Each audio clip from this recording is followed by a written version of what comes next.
Wow, wow, wow. What do you have here?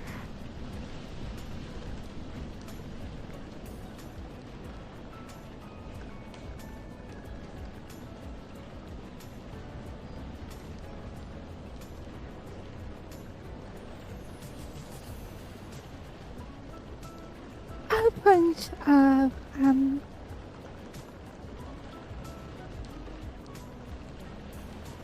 pretty obvious. Not everyone.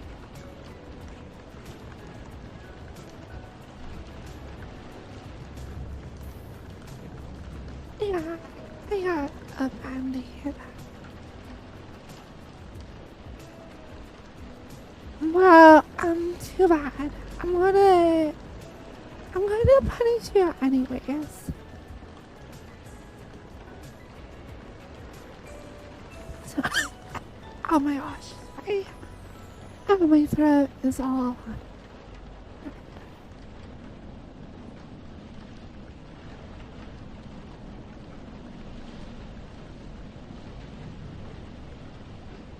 How is everyone doing today?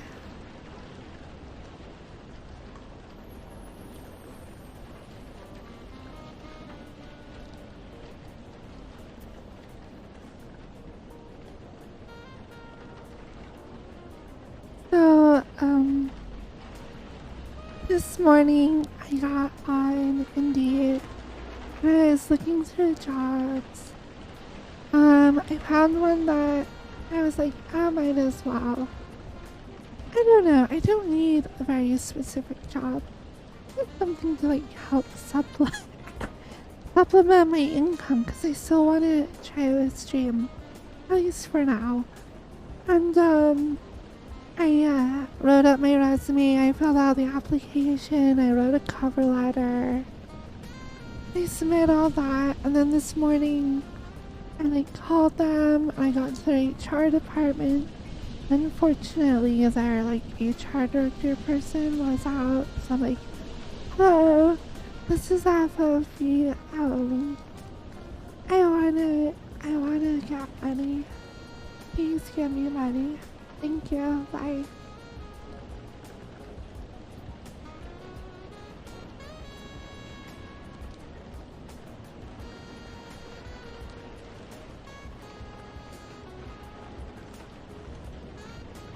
Do you think that would work?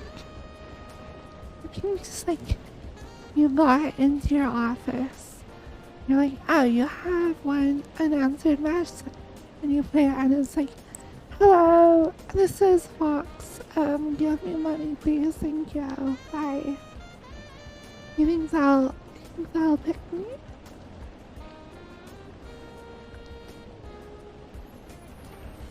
A work persona. Oh my gosh, that is the funniest phrasing I've ever heard for that. Ah yeah, this is my work persona.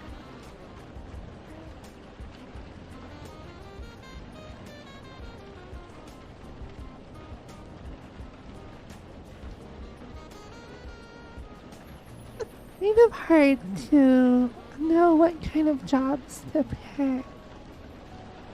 I wanted to do something where I could still stream. I don't want something that has like a ton of travel or like would be weird hours. I mean, maybe weird hours would work because I stream during the day, so I don't know.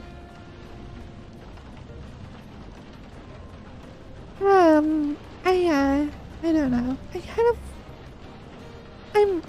guess.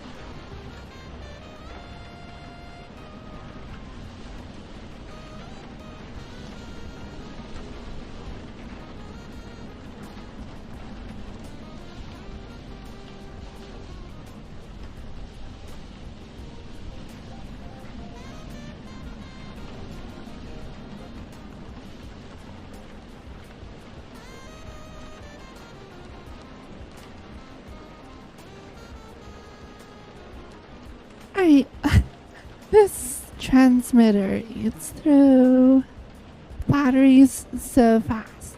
Like, hello, goodbye, done. Right, let's see. I don't even have a good mic. Maybe it is an okay mic and the transmitter is just not good. Who knows? Yeah, I saw like a lot of positions are like outdoor adventure guide, which would be so cool. Could you imagine doing that for your job? But it's probably very seasonal. I would have to be outside, and outside is scary.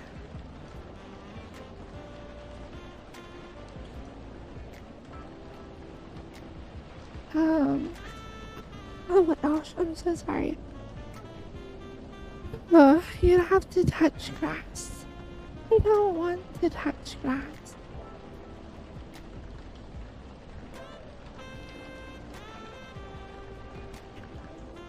This fox got too much sass to be wasting time touching grass. You better believe it.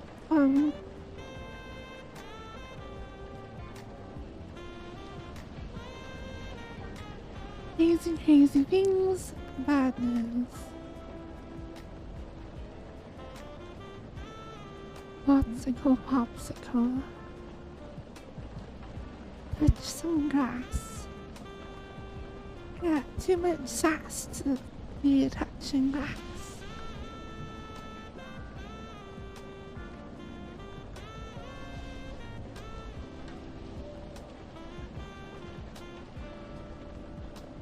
Oh, what are you saying, ma'am? I couldn't get my butt. What are you going to do to my butt once you get it?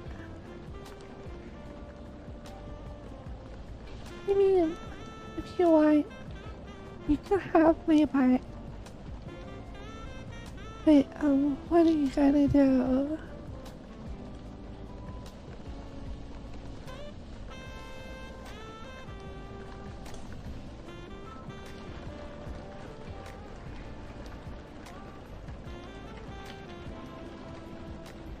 I know Captain about this. Wow, you have. Well, I'm your amigos. Hello. Hello. I'm your amigo. I'm your amigo. honey. Me too. Mm-hmm. Hello. Hello.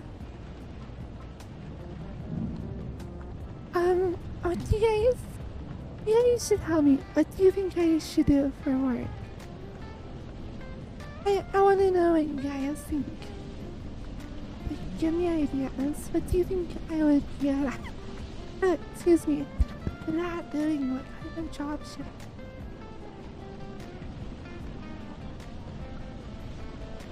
yeah, burger. Funk. What?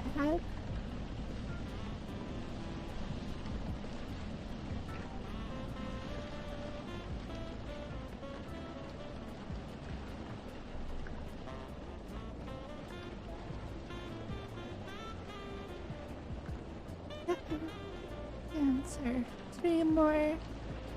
Yeah, I could stream more. Thing is, I should have been streaming more for the past year. And kind of is not happening, so I don't know. I'm not about the hustle. I'm not a hustle.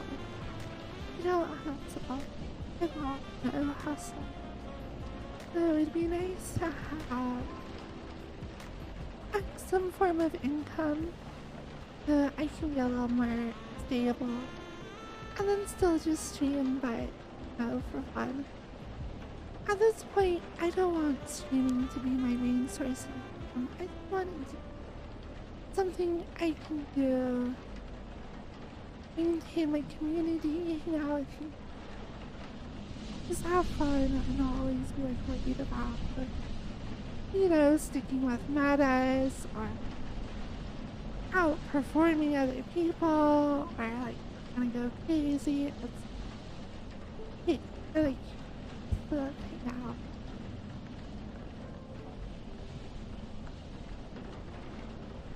What skill do you have? Well, I never graduated that's about my junior year in engineering, so I'm familiar with a little bit of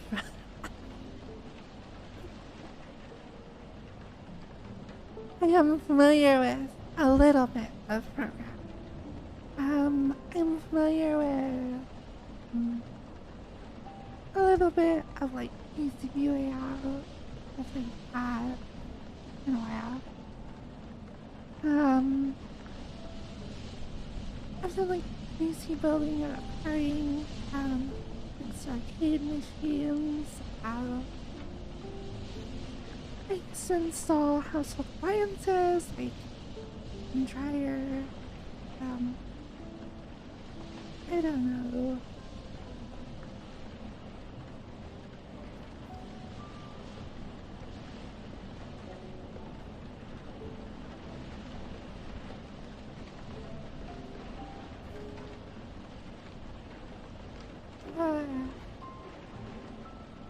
I don't know. I was looking on Indeed for like French maid who doesn't know how to clean. I couldn't find any of those. No one wants French maids or bad at cleaning and have poor spatial reasoning to sometimes get attacked. So that one was not right.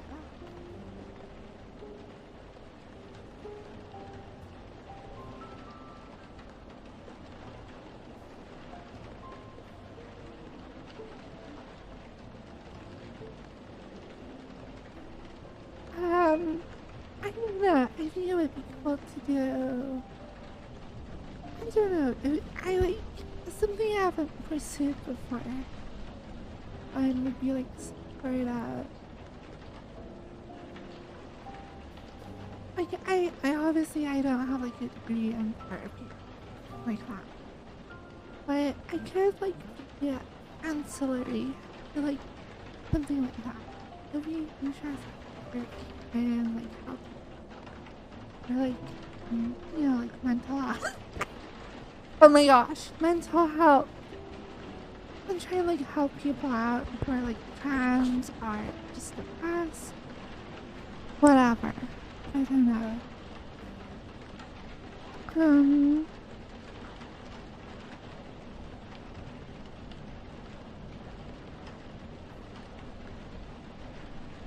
well, I don't know. I kind of just need a job for now, so not something that's like a bunch of schooling. So I wouldn't be like an actual therapist or counselor, but like that's why I like those.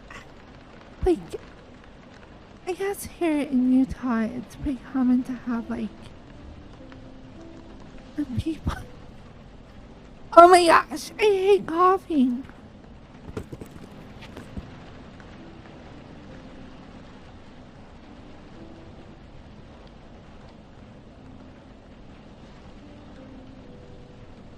Sorry.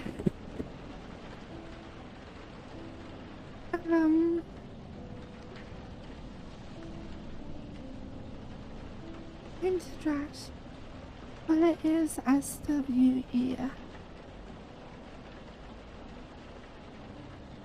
It's a cool Pokemon team. Hello? Hello?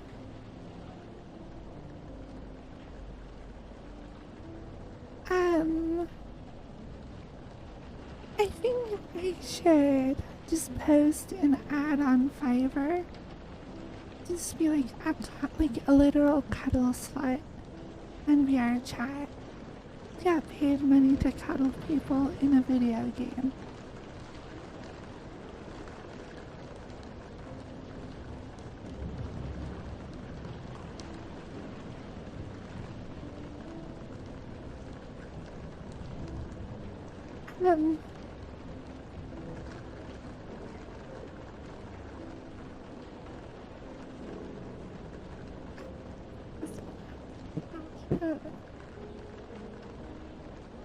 I had hash browns and an omelet for breakfast.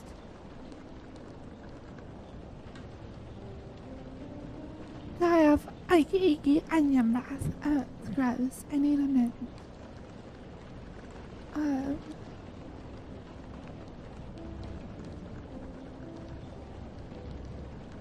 Anna is 25 years old. Oh, that is so old. You're like a grandma. Imagine being older than like 20 or whatever. Like, gross.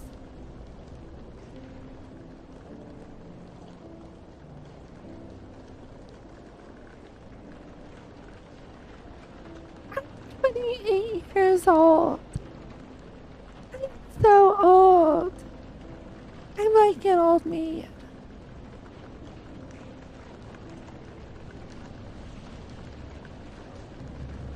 Can I like skip the whole getting a job thing and just get married to like a rich guy? I'll be a gold digger.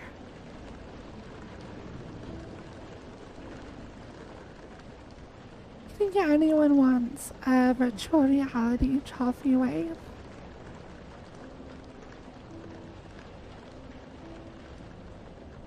I am 30 years old.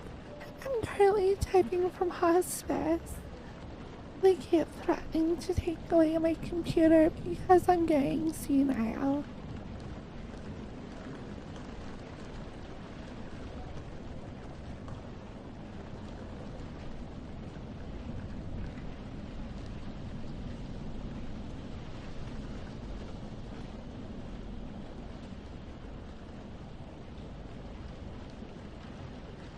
Yeah, I'll try. Give us life advice.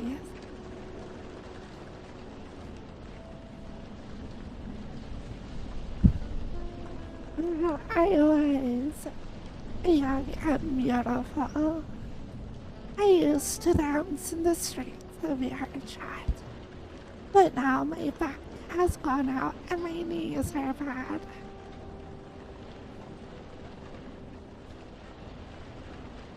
No, I'm slowly dying, but I'm an old maid and never had children to take care of me.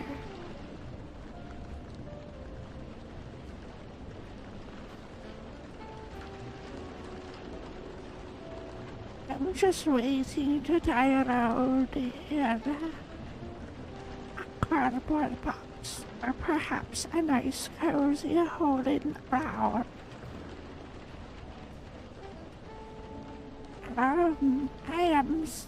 I'm really old. I was born back in the last century of 1993. Yes, back before the turn of the century and the new millennium. Back before we had them smart watches. Back when you could get on a phone and hear the soul of the internet squeal away in your ear as the dial-up modem connected you to AOL.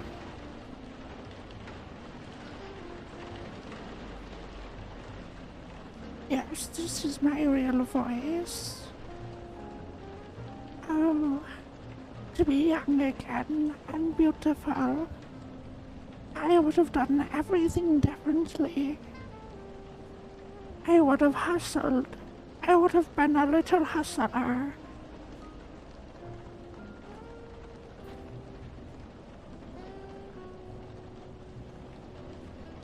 You see, when I was yeeted into this world, I knew not how to zoom, and that was my greatest downfall. You see, the zoomers have taken over, and my old millennial bones are brittle and thin, and now I cannot learn how to zoom, and the hustle has left me withered and old.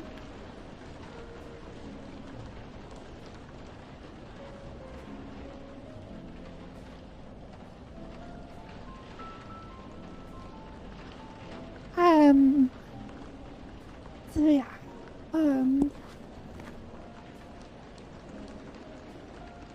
I was raised before smartphones, so I'm like well adjusted. All you like Zoomers running around with smartphones taped to your heads as babies, you're gonna all be crazy.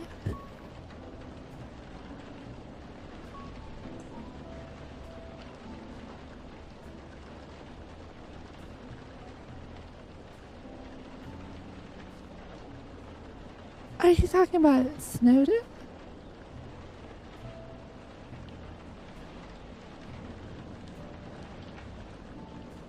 Oh, you have a minute.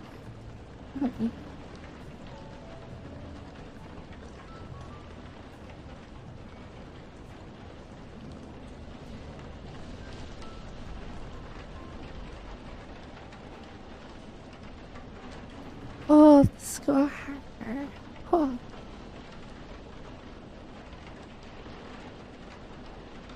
I'm gonna be 29 at the end of the month.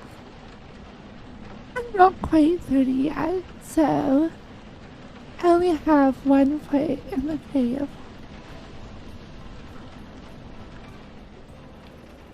People are saying that like, oh, 30 is the new 20.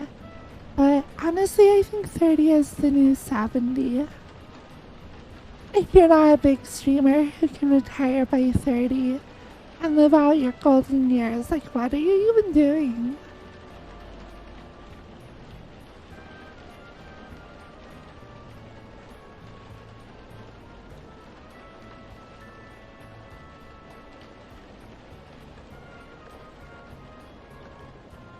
I want to turn 30, and I want to have a cock in my mouth, and then I'll be happy. I'll be like, you know what, I'm old, but as long as there's a cock in my mouth to suck, I'll be happy.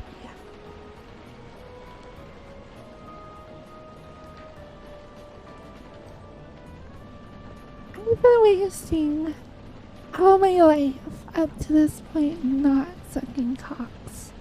So if I could at least fix that by the time I'm 30, that would be really great.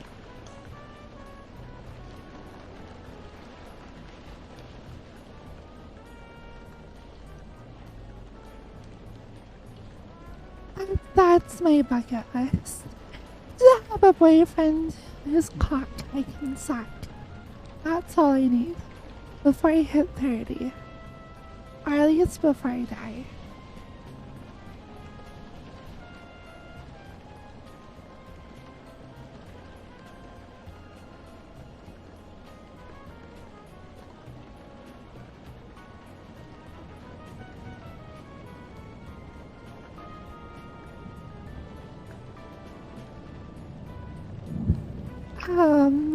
Yeah, we'll see.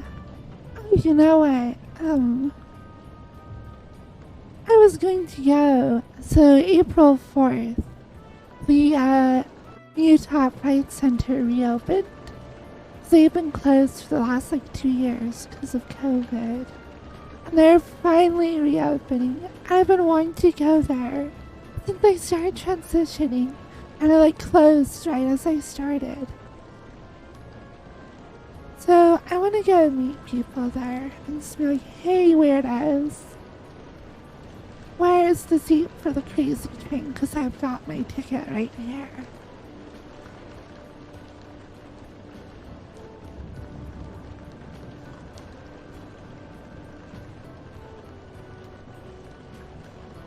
Oh, getting a phone call.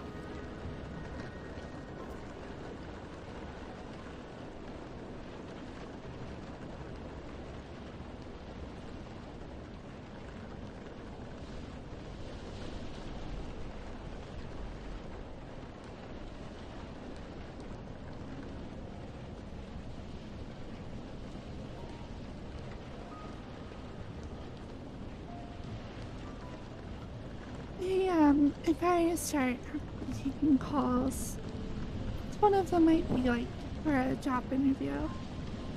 One was not, but was.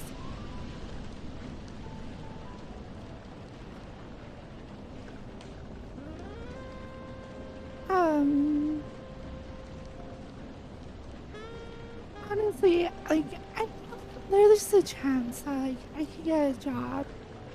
I get a lot less stressed and depressed since I have a little bit of like, I don't know, structure and stability. And then my stream will pop off really well, and I'll quit my job, and then I'll go crazy town again, and then I won't be able to stream, and then like my stream will die again, then I'll get a job, and then I'll be mentally stable, and then I'll stream more, and it'll be a wonderful roller coaster.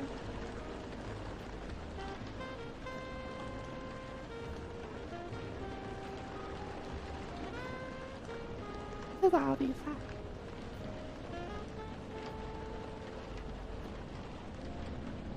My throat is totally shut. So, well, I only put in one application this morning. So I can only do like one a day. And hopefully that's good. I could do multiple now that I have my resume built out again. Because I have a good resume.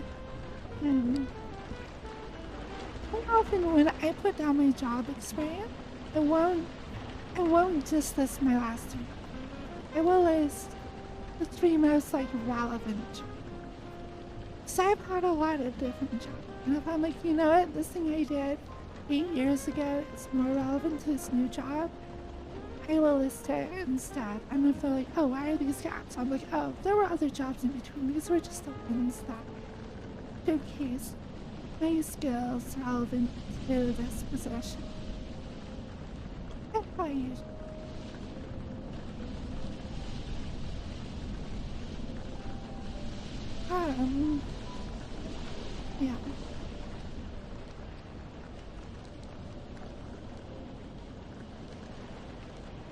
Yeah. Yeah, I will. I don't know. I usually by the time I'm actually job searching, it's not very long until I land something. I've never had it where it's like more than 3 months of job searching. Of course, now that I'm saying that, I'm gonna jinx it. Of course, a lot of the positions I look are very like entry. Like when my dad was looking for a job, he was like senior level super management engineer. So like I don't know, him getting a new job is a marriage almost. Oh yeah, I spent like 3 or 6 months courting the company and learning all about them and getting to know all their family and extended people. And then like eventually like, okay, you can be a product manager.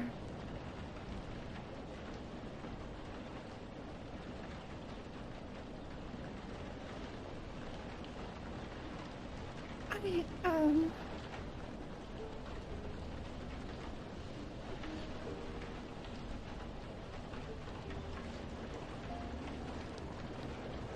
yeah, I am. I'll do like so in my resume for this like PC building position, I was like, hey, I love DIY stuff. I like to like meet your community. I've helped a lot of friends build stuff on my own. I have been involved with like other projects to build workstations for companies. Like I'll write like a paragraph of like just like why I'm a good fit as part of my resume. And then I'll have my work experience, my skills. But yeah, it's like if you aren't tailoring your resume, like filling out applications is a bit. And then like if it's a job you really like, I like to see if I can leave like a message or talk to their HR department if they do hiring through that and it's like, oh yeah, I saw your postings. I'm gonna be really cool work there. It'd be fun to meet you guys. And like you just make the interview happen. Sometimes like they'll be like, oh well yeah, you just have to wait for our we have like certain periods where we interview people. I'm like, okay, cool. Hopefully we'll talk more of that. But sometimes they're like, oh yeah, we can do an interview right now. And then you can just like talk to them and then get a real interview. I don't know, there's a lot of effort you can put into getting a job beyond just like submitting an application with a generic resume. I am looking for full-time or part-time. I am hoping I can still stream. While I'm working, I might have to change hours on my stream depending, but we'll see.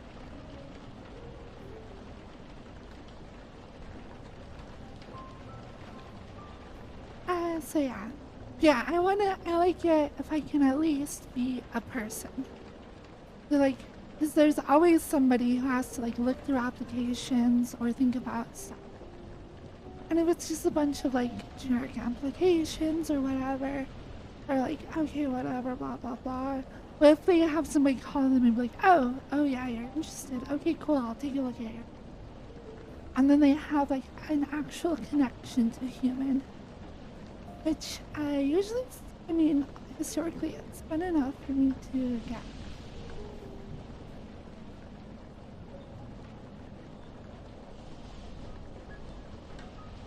I don't know if I'm qualified to be an actual cook. I don't have, I mean, I have some tangential work experience working as like a temp for like Sorensen, but I don't know if I would really be able to contribute to our development team. I'm just not there.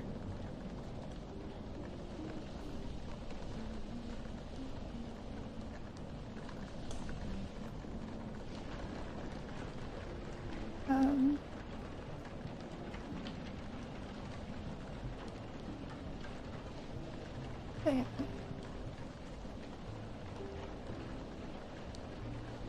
I think if I were to like do a lot more like world and avatar development VR chat and like I actually got into doing more programming for like VR chat where I could like really get familiar with C#, stuff like that, then I could be like, hey, you know what?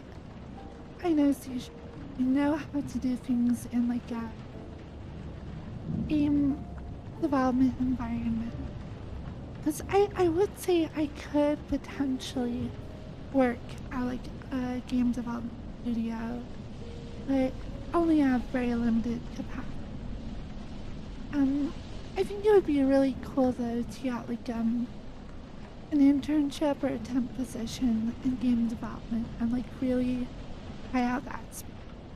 Even if it's just like a 6 month or like a 3 month position, then I could like work alongside the actual devs and try and have them give me tasks so I could test my own abilities to see how I actually function in that environment. Eventually that would be cool, but I don't know.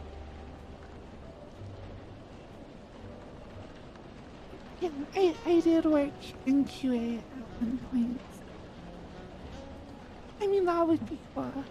I would like to be involved in gaming. I do love it. I do, I enjoy working on avatars and world creation. Like, I feel like if I needed to create armor for a character and I 3D model it and I had rig it, I feel confident I could do that from scratch.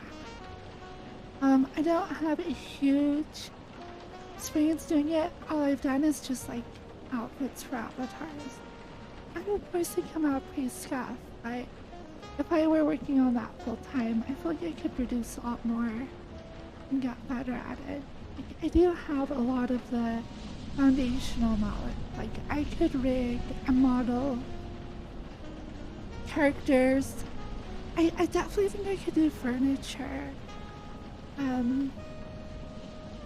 If you needed an asset creator from Blender, like maybe I could do that.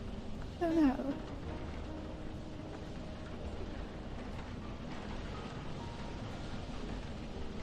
So it would be cool to have something there. That would be cool. I would want to work. Honestly, like, I went to California. I met Eiko, aka Alex, who is one of the co-owners and founders of the company that made Boneworks. And like, we spent hours hanging out, talking about stuff, into Universal Studios together. He even hired like Unix and like other people from the VR chat. I wish I was confident enough in my abilities to have been like, hey, I want to come work for you. But I am not really. That being said, though, like, if I were telling him, like, hey, I would be totally cool to come work part-time, $15 an hour, so you're not paying me a lot, and I can, like, learn and do stuff to help out with projects, maybe. That would be really cool. But I don't know.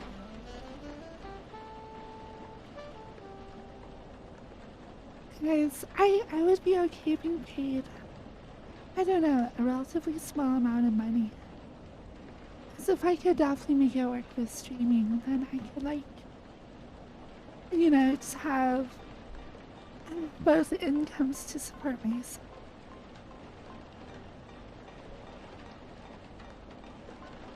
Which would be cool.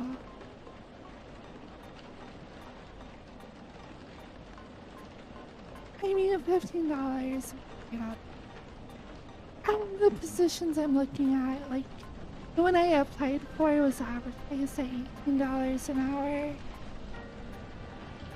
I don't know. The highest I've ever been paid is like $19.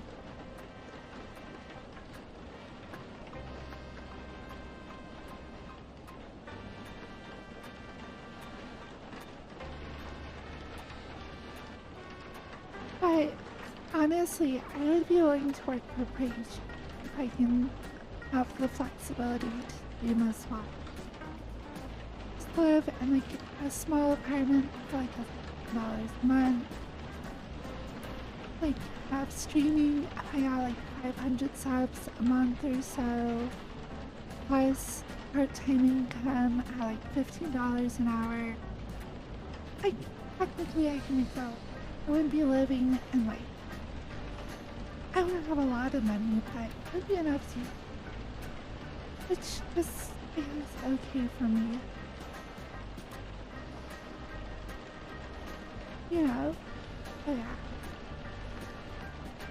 I know that.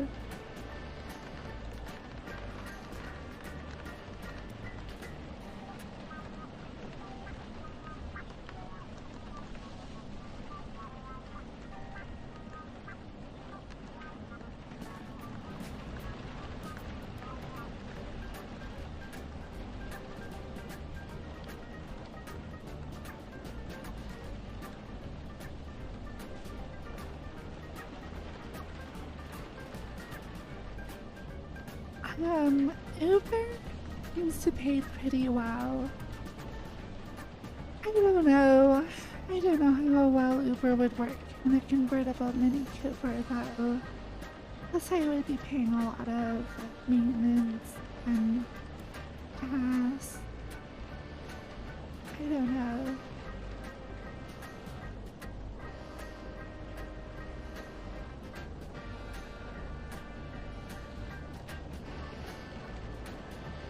I would love to maybe like slowly work my way into game development though. That would be really cool. Because I do have like basic understanding of a lot of the skills. Like 3D art and programming. It's a lot that I can do. I don't have a lot of experience applying those skills outside of just VR chat. I mean, it is something, you know.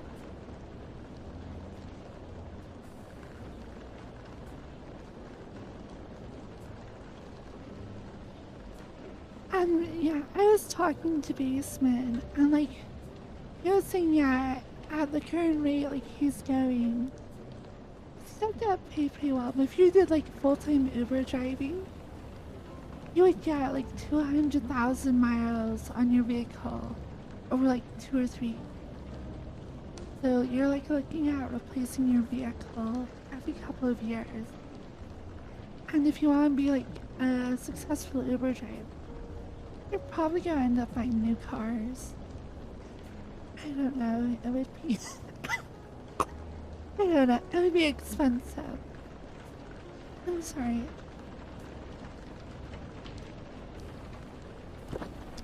But Uber does pay, like, I don't know, I've talked to him a lot. And Uber also varies a lot depending on the jobs you get and stuff. But it definitely can pay over $20 an hour. Possibly as high as like $35 an hour. But you'd have to look at the statistics to get an actual app. So I don't know. And honestly, with Uber driving that way, it would also require a lot of self-driven motivation. And if I were going to put that much time into Uber driving, I would rather try and put that into streaming. But I think if I'm not going to do something, like if I'm going to do something self-driven, streaming makes sense. But I think I could use a little bit more structure. I think it would be okay to get like a part-time job somewhere. I don't know. Like, I don't know if I'm gonna end up completely transitioning away from streaming or not. That remains to be seen. I definitely need to do something.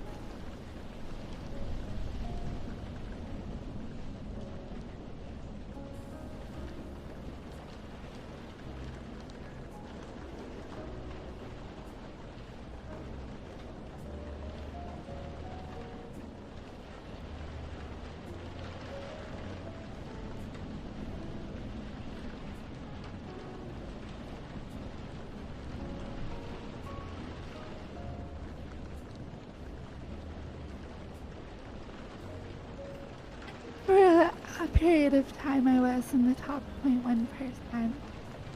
try, but things have changed. Yeah. I'm not very good at, well, consistency for one, but I'm not good at promoting myself and like networking. I don't know.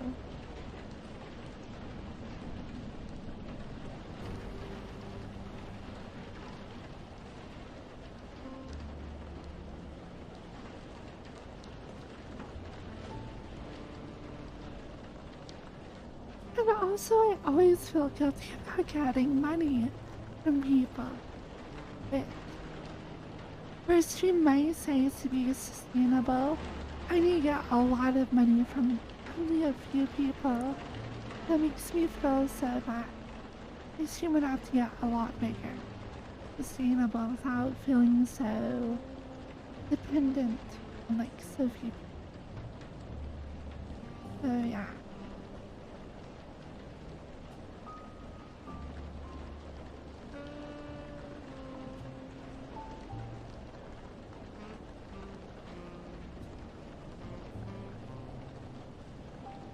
Like as a streamer, I am mid-sized. I do have a lot of viewers.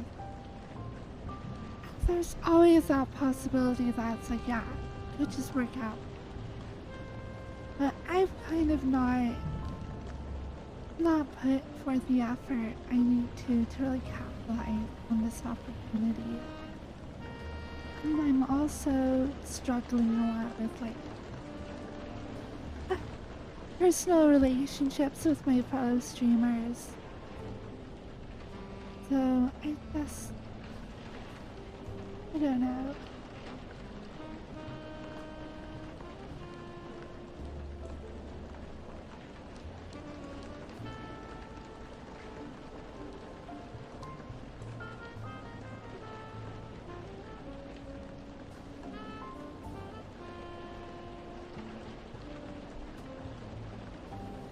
Like, I could try and get, like, sell my car, buy a studio apartment somewhere for, like, $500 a month, or it's like a cardboard box.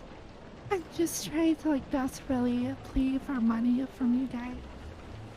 But, like, for how long until I supposedly pop up? I don't, I don't know.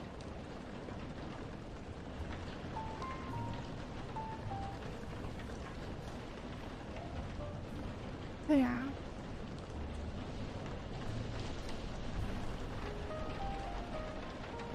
I don't even know if you could guess for 500 a month. But the thing is, like, things like HRT, things like surgeries, are all so expensive. And if I really want to be able to pursue that, even just buying clothes, I'll be honest, I have not bought a substantial amount of clothes for probably the past 2.5. I have pants that are full of holes that are like 3 years old. And I wish I could go buy like a lot of girl clothes. But like, I don't know, I'm not very confident in my transition yet. Very public. I don't have a lot of money. I don't know. Hopefully if I could get a job, get income, like my baseline income supported, I can pay for my apartment, my bill. And then I can just turn all my streaming money into like, hey, buy me clothes, get me HRT, get me facial feminization surgery. And then it's like, I don't know.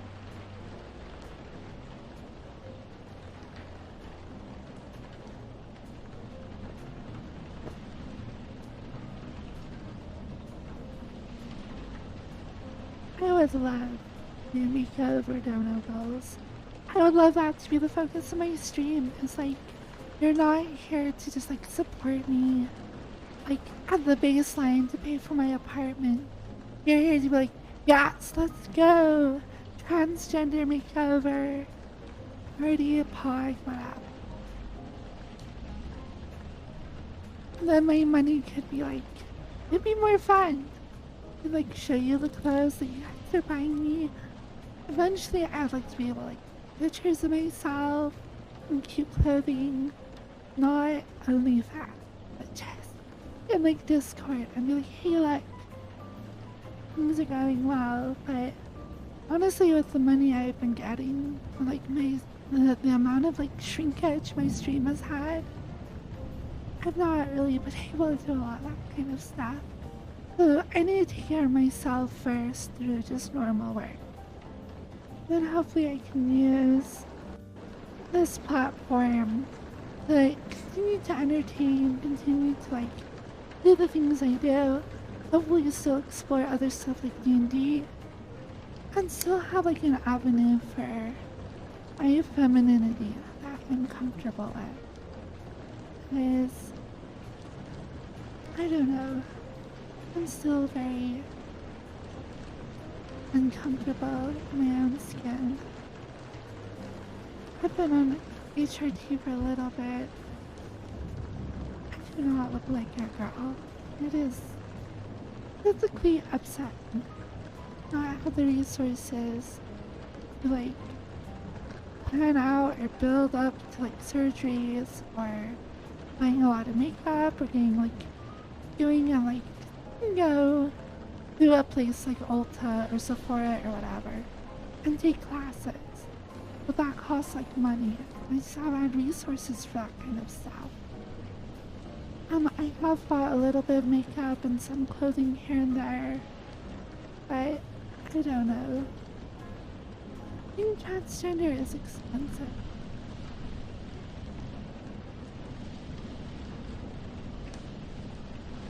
My medical insurance does not cover dental. In fact, that's probably alone a really good reason to get a job somewhere. Get better medical coverage. So I might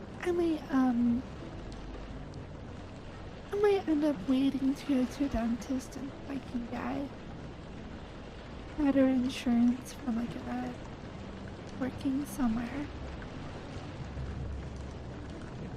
Yeah, girly stuff is so expensive. Makeup, perfume, outfits. Some women will spend thousands of dollars a month on that. I totally wish I could. But I haven't been able to. All I can really hope for right now is like trying to diet, trying to keep myself clean, my hygiene up, trying to like do what little changes I can. Yeah, it's been slow.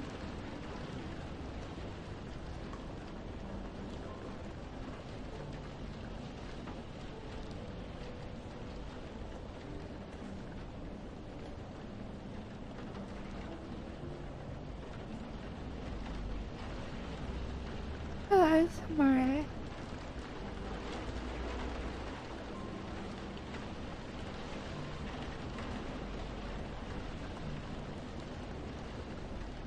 I know like DJ and like Adam and like other people, they'll set like goals or like Jade had like a big donation goal for top surgery and was able to achieve that. I'm like, I just need to pay my damn rent.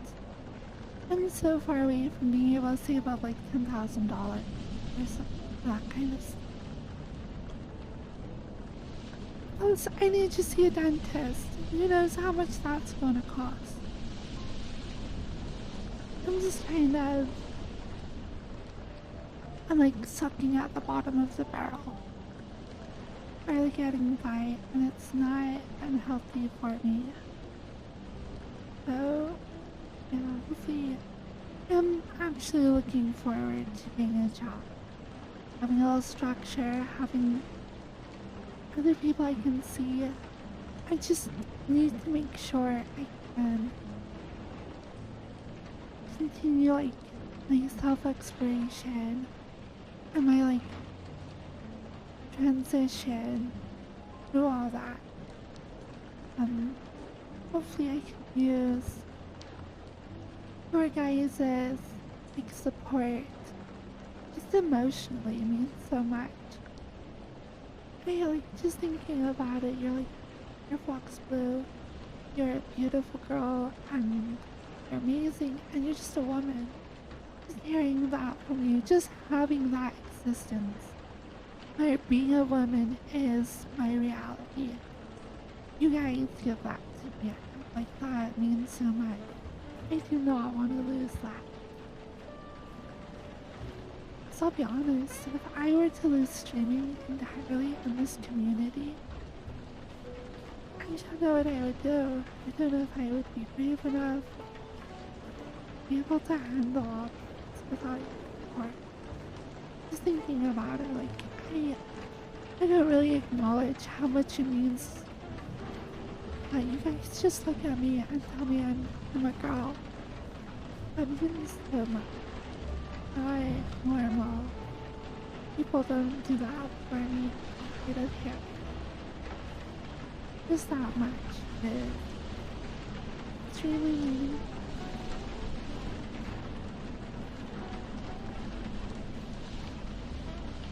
I don't know. That's like one of those things where it's like you don't really realize it until you. I'm just now thinking about like what if like I did stop streaming? Like no, I would lose that emotional support that frankly I kind of have taken for granted. But it was the whole reason I started like hanging around Rob and Crumpet onto streaming is because they just treat me like a girl. You know, maybe a little bit over exaggerated with those like, oh my gosh, look at my cute Mew, blah blah blah. But like that meant so much to me. It was like a drug of that kind of affirmation in a social setting. And now that's changed just like my stream and the support I get from you guys, which has been a lot more consistent. I do not want to lose that.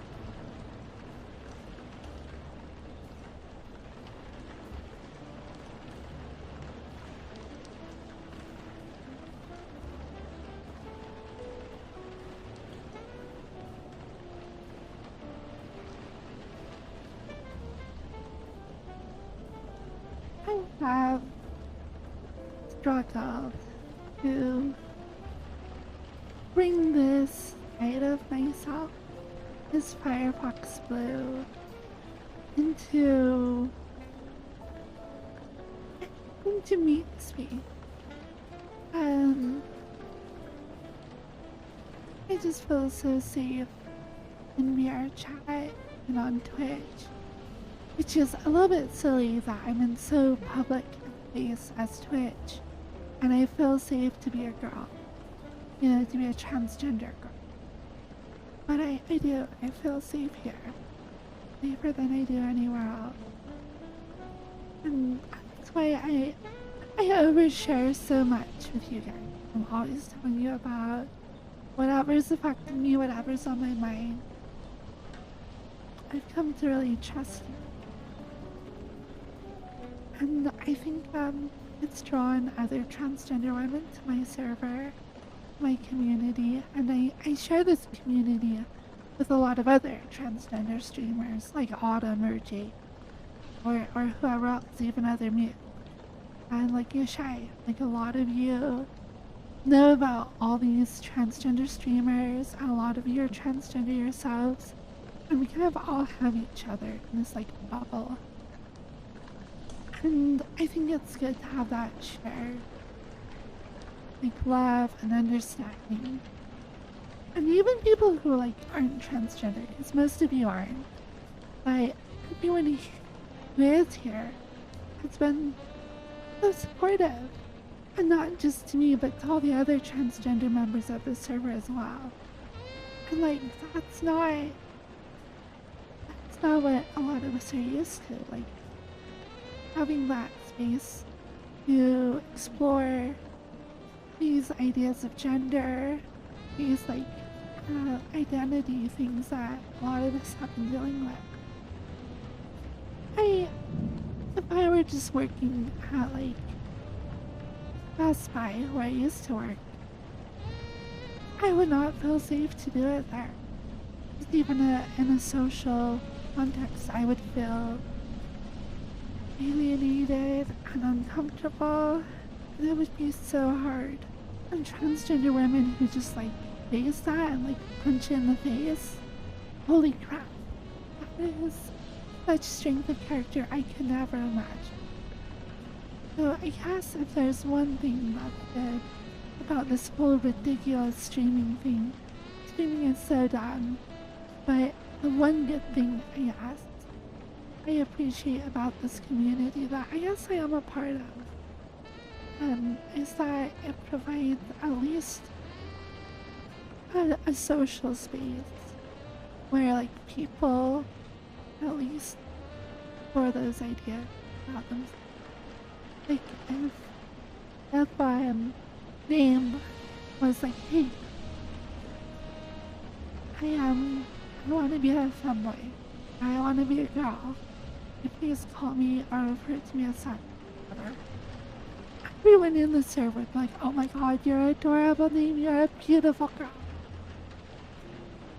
And like, that has happened a lot. Like, I did it, I came out as trans, Jade, obviously did, Veronica, like all these streamers. So there's this community and this precedent for people to come out and people can look at those examples and be like, oh, they did it. So like, I can as well. And it's good, because you can. Like, if I go work at Best Buy, there's not a precedent for coming out as transgender. Even if, like, the workplace isn't inherently hostile to it. It's just not, like, a thing people do. I mean, it is, but it's rare. Whereas here, it's like, it's a social norm to be gay, to be bi, to be trans.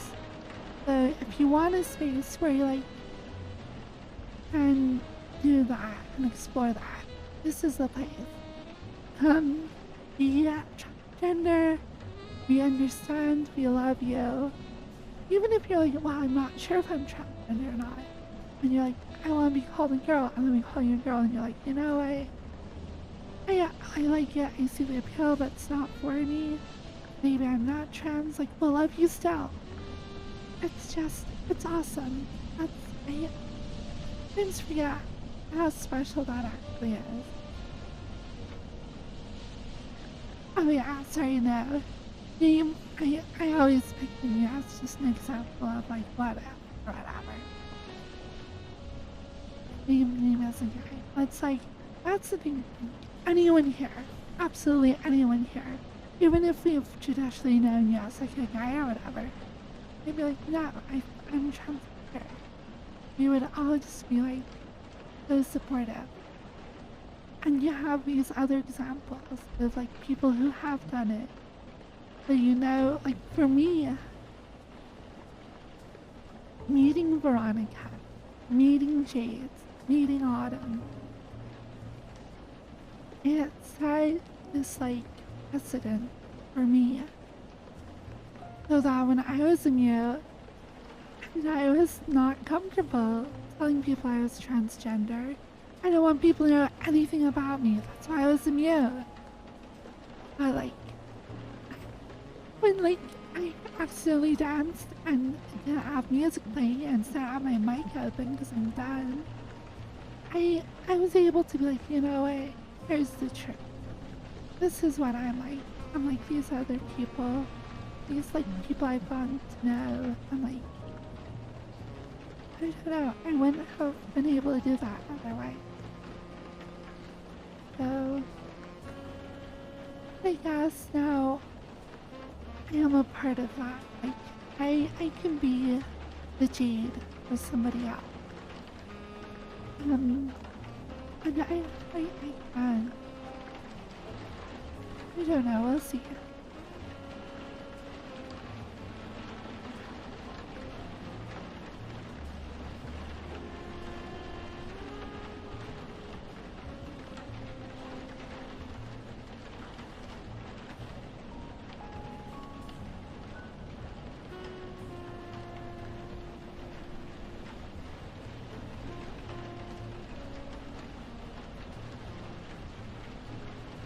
I mean, I feel like there should be like a Twitter hashtag, like hashtag normalize coming out.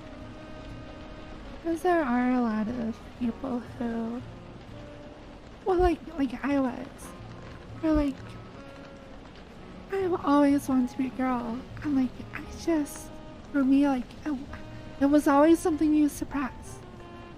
Like it was always something I was punished for or discouraged. Something that, like, you know, I saw my own dad go through and have it totally explode in his face. And his marriage and cause drama, blah blah blah. And now, oh, excuse me. I feel like it should totally just be like a social norm that like you can totally just come out. It would be great if that was, you know, universal Western culture or really worldwide culture. You know, who knows?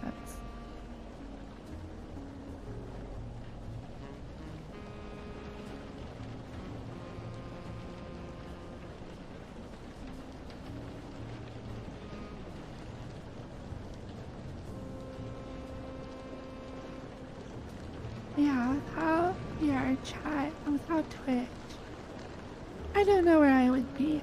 I would not be on HRT, I don't think. Like, VR chat did give me the space to feel free, to really, like, confront these parts of myself. And, like, make an actual decision, rather than just, like, suppress it or ignore it. I will always love VR for that. I love virtual reality. I love these weird Discord communities. It's just a very, oh, excuse me, a very special thing. VR chat will always have a place in my heart. For having given me that freedom. I didn't have that freedom before. Being transgender wasn't a thing you could do in my mind. It wasn't, it was something to be regarded with like contempt, like as shocked. It was just a bad thing. And it's not good. That was bad. So, I don't know.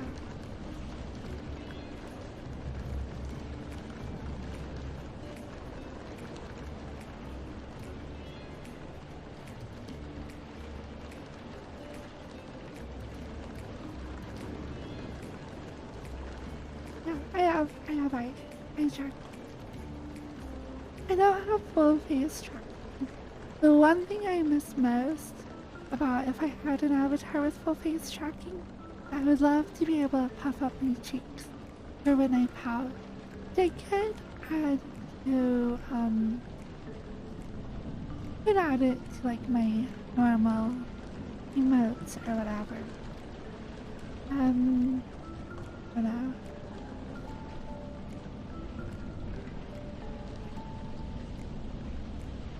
You know.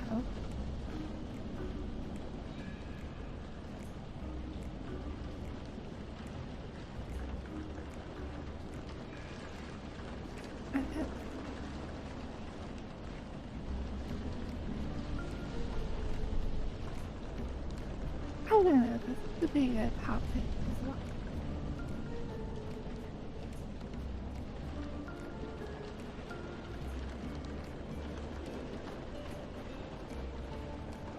But, oh well.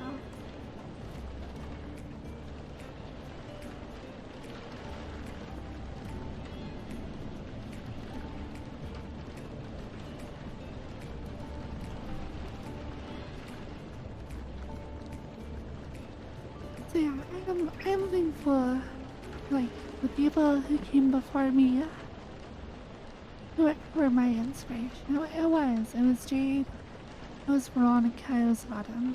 Those were the, like, women who I met. Like, I remember I was in the gator, I didn't know anything about Twitch. I know anything about Rob or Crumpet or whatever.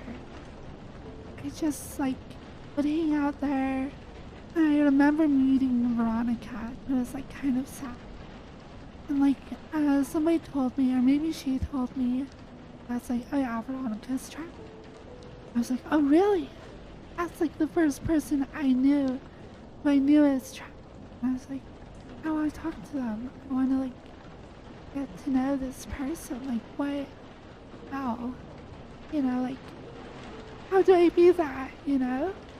So, you know, and then I got to like know them better. It was a big motivation of like being part of that group. And same with Crumpet. Just hearing him be effeminate and gay. Like that was how do you do that? That's what I want to be. You know, or at least similar. Slightly different.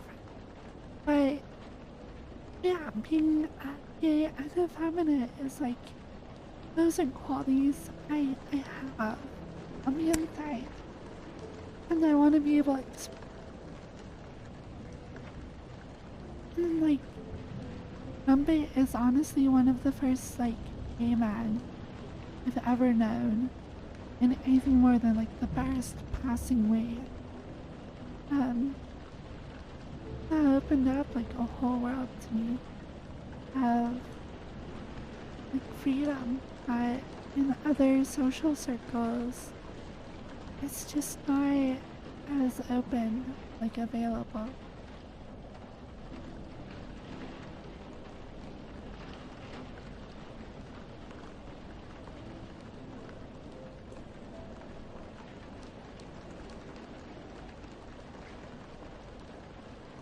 I'm thinking is shy. She's been posting a lot of like Twitter stuff as well. Being dressed up in like cute outfits and stuff. I think that's very cool. I have not been doing that. I'm not as cute as you, shy. I hope I can get that.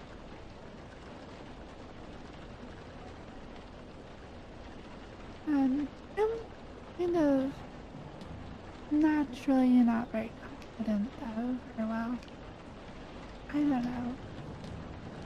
I'm pretty prone to like really harsh self-criticism in like a lot of ways, emotionally, mentally, physically. I kind of don't like myself. It's not great.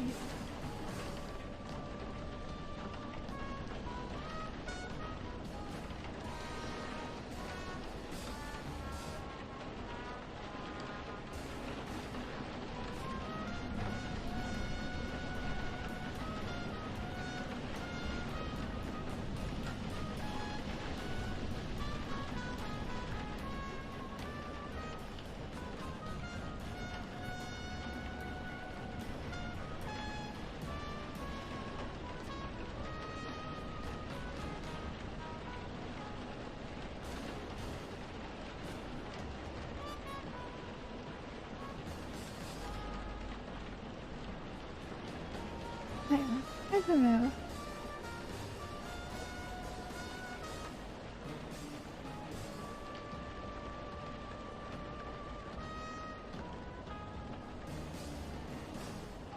I don't know. I don't know what to add to my stream to make it more, I don't know, just like entertaining and fun. Traditionally Twitch, like, I guess.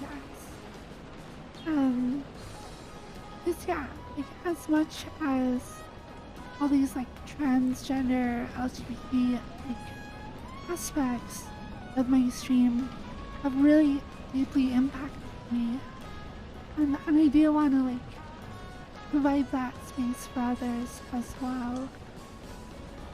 Like I also really appreciate all the people who are like, you know, LGBTQ ally rather than necessarily, you know, identify in that. And just, you know, people who just want to come and be cozy, you know? Or, have fun or be entertained. Um, don't know.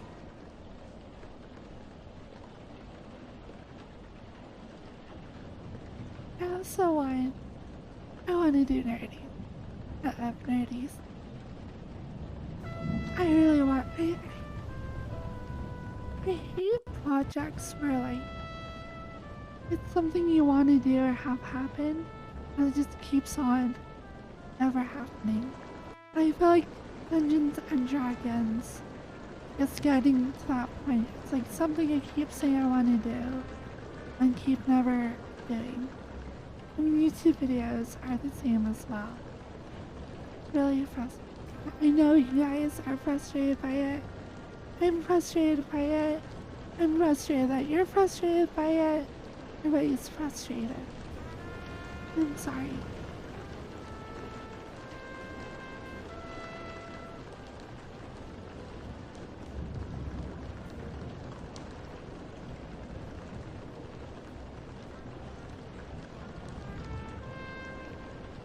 What's keeping me from D&D?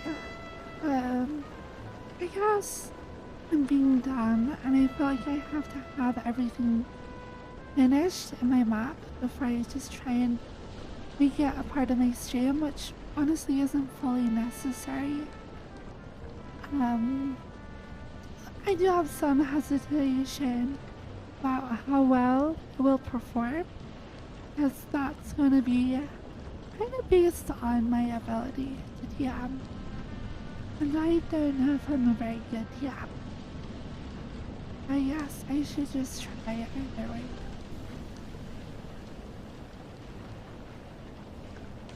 Yeah, the biggest issue right now with my map is pickup.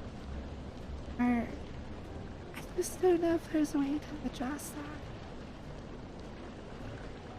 I need the pickup bounds to be extremely small. I want it so my handouts to be right on top of the object, right to try and grab it. VR chat by default, it lets you pick things up that are like a couple feet away. And there's like a slider that sets proximity on it. And even when I reduce that to like the minimum, it's like 0.001 or whatever, it still works like 2 or 3 feet away, which does not work for a D&D table. Because if I have like, you know, half dozen dice over here, a bunch of miniatures here, I have those monster cards that I have to be able to pick up. I need to be able to have very fine resolution and be able to pick those up. Especially with,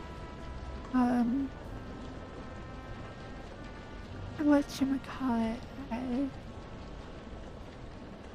being able to access UI menus. Because,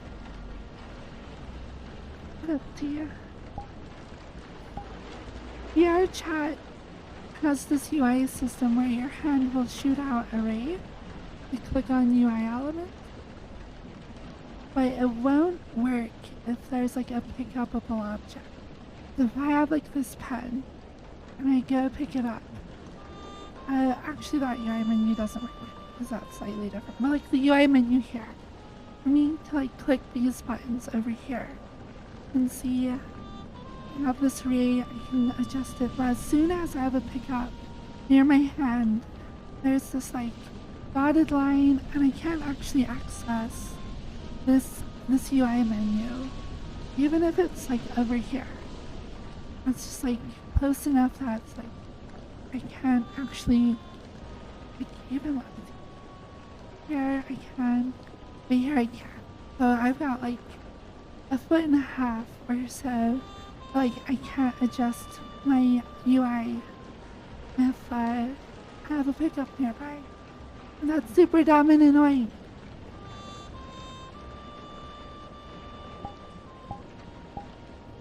Hello, I said a really terrible thought.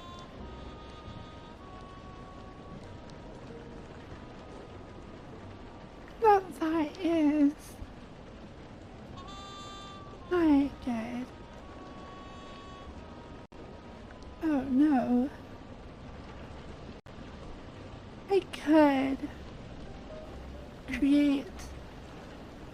So, pick-upable objects have a script added to the game object called VRC pickup.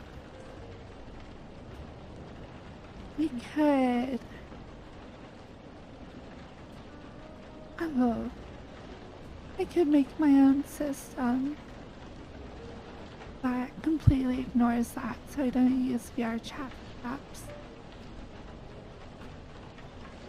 That would take so much work.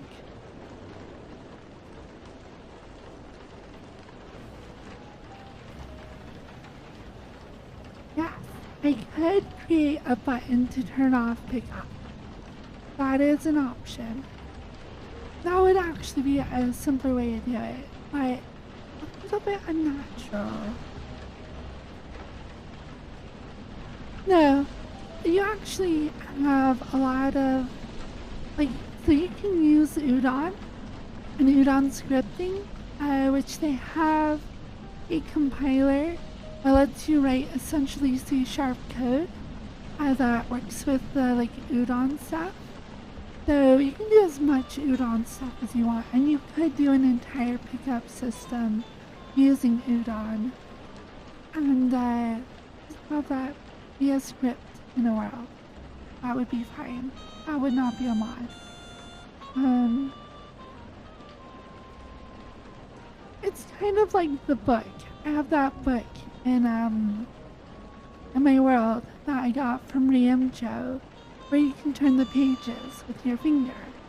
I create a system that applies an object to the avatar hands, that when it gets within the bounding box of this page, it lets you interact with it, and you have a script that makes the thing happen. So if I can do that and turn a page with my finger as part of an Udon script, theoretically I could create my own pickup system that would work better for my use case. It's just that's a really big project. I could see if anyone else has done something similar. But the idea of creating buttons, here, let's go to my world. I'm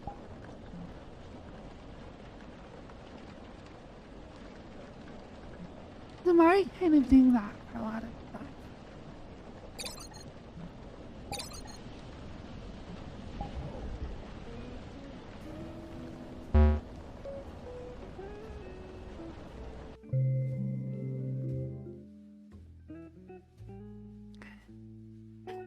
Every time I see the "let me show you my world," I also think of that German crossbow guy who's like, "let me show you its features," with every one of his slingshots he does.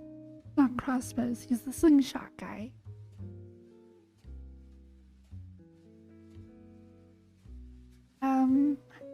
Yeah. So I already have that for my pillows. So you can see, I'll do it first. So my pillows and even my records. So I can't pick them up normally. That way, if you're sleeping here and your hands are above your head or whatever, and you accidentally are clicking with your fingers or whatever, you won't be grabbing stuff. Unless I just have these as placeholders right now. I can click on that and now I can pick up a record. And same with the pillows. Yeah, and now I can pick up a pillow and set it somewhere, go sleep on it. Or I can set it and then turn the pickup back off, and now it's stuck in place. And now if I go sleep on it, I have my hands, up by my head, and accidentally I'm grabbing stuff or pushing triggers. I won't actually move it. Which is really useful if you're trying to set up a place to go to sleep with pillows. I like the ability to pick up my pillow, put it where I want to, because I have a futon, and I have a bunch of pillows IRL. So I will get myself comfortable IRL. I'll put a pillow where I want to. Then if I'm in front of a mirror, because I'm a mirror dweller, I want to be able to see my avatar, sleeping on the pillow all comfy like. So, it's not just my head floating off in space like an awkward angle. It looks so cozy. But if I do that, and I'm asleep or I'm kind of barely conscious, I end up doing this. Now my pillow's in my face. So I want to be able to, turn that off. Am I doing that for the pillows? I'm also doing that here as well. So to make my map, oh yeah, I don't have stream camera on, but that's fine. To make my map more performant, I have it so all the physics, all the pickups are disabled for all these minis, so they're all static items. But I have this UI here. I can turn on these buttons, and then when I hit this button, it enables all that. It actually toggles it to different objects. The thing is, if all of these had physics at once, this map would lag you out so hard. Because I did that. I put all of the minis in with all the physics they needed. And I tested it out. And even in desktop, I was like, oh, 0 frames per second. So I was like, well, what if I put them all as static objects with toggles to enable physics and everything? So, yeah. The only issue is, the way I have it right now, I don't have a quick toggle on and off. I could add one. Right now, if I throw this guy over here, if I were to toggle off my pickups, it will actually turn off all the dynamic elements and turn on the static ones. So now the guy I put on the table's gone, and all the static ones are back. Of course, if I turn it back on, now it turns him back on. So, yeah. But the thing is, so I have here. Let me throw my dice over here. For the DM has this UI, and I'm going to flesh this out more. Right now, it's just health counters. So I can say I have a bunch of NPCs and I'm tracking all their health. I can do this, and I need to make this a little bit better. Probably bigger would be. So if I have 5 enemies and I'm okay, that one's only 5. It takes 5 points of damage. I can click on this. Be okay, 5 damage. But I also want to have this do other things. I want to be able to select different videos for the video player. I want to be able to track player stats. All this needs to be a lot bigger. This is kind of too small. But I want to be able to have the player information imported from that PDF importer I have. So that,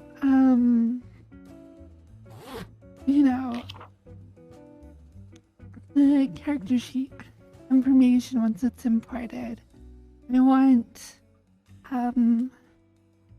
it to also fill in here for the DM as well, so the character name, armor class, and all that gets populated.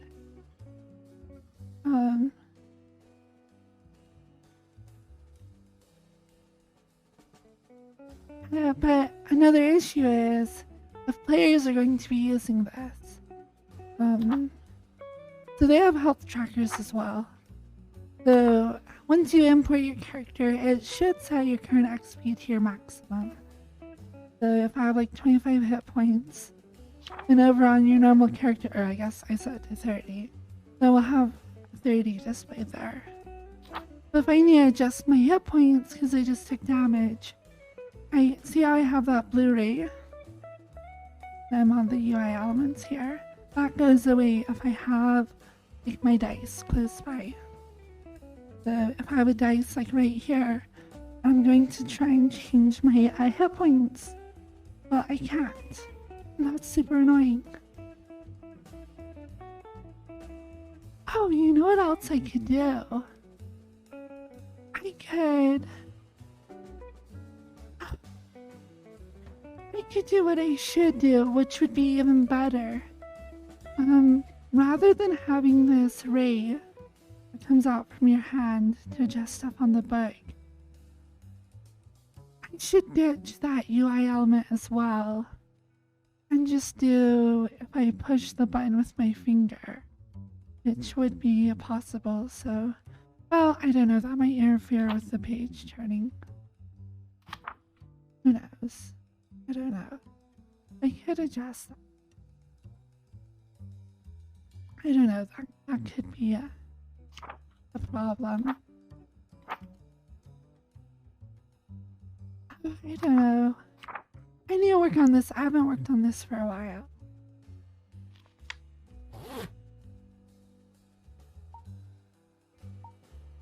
So...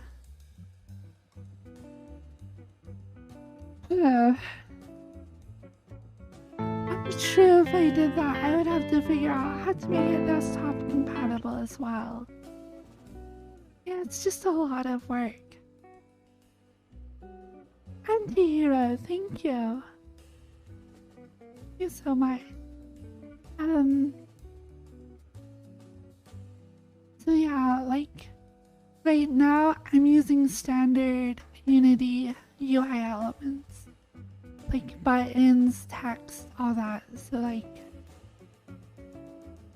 the text being displayed here is using a UI element that's a standard part of Unity that VR chat also uses. So if I replace stuff, I mean that's a lot of work to do, and then I also have to consider how is it going to work in desktop as well. Because where it's actually relatively easy to check if my finger is pushing through a button, like I have seen how you would script that, having that also work for desktop would be a little bit difficult. I suppose I could do stuff, have standard UI elements in there and then disable them if you're in VR and use the other system. It's a lot of work. I'm just not... The thing is, for me to get that all put together and ready, that would be like another 3 months. And I'm still just slowly chipping away at these dumb stat sheets that are so tedious. I'm just finding these stats online for all like 400 or 500 monsters. But doing 500 of these while having to like mess around with the Unity interface is such a pain. There's so many of them. I've done like this many monsters. I've done like 2.5 shelves worth of monsters.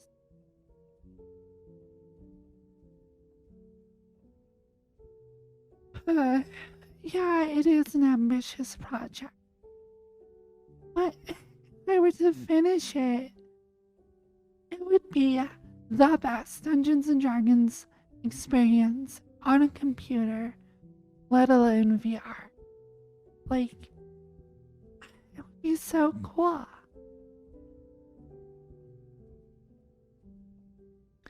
I've seen like on Steam, people have VR stuff where it's like you could play like Sorry together. This is more ambitious than that by quite a bit. It is of course piggybacking on all the work that VR chat has already done and doing the networking, VIK, and the avatar system, and all of that. But as a world, this world is more ambitious than a lot of VR Steam games. But yeah, I don't know.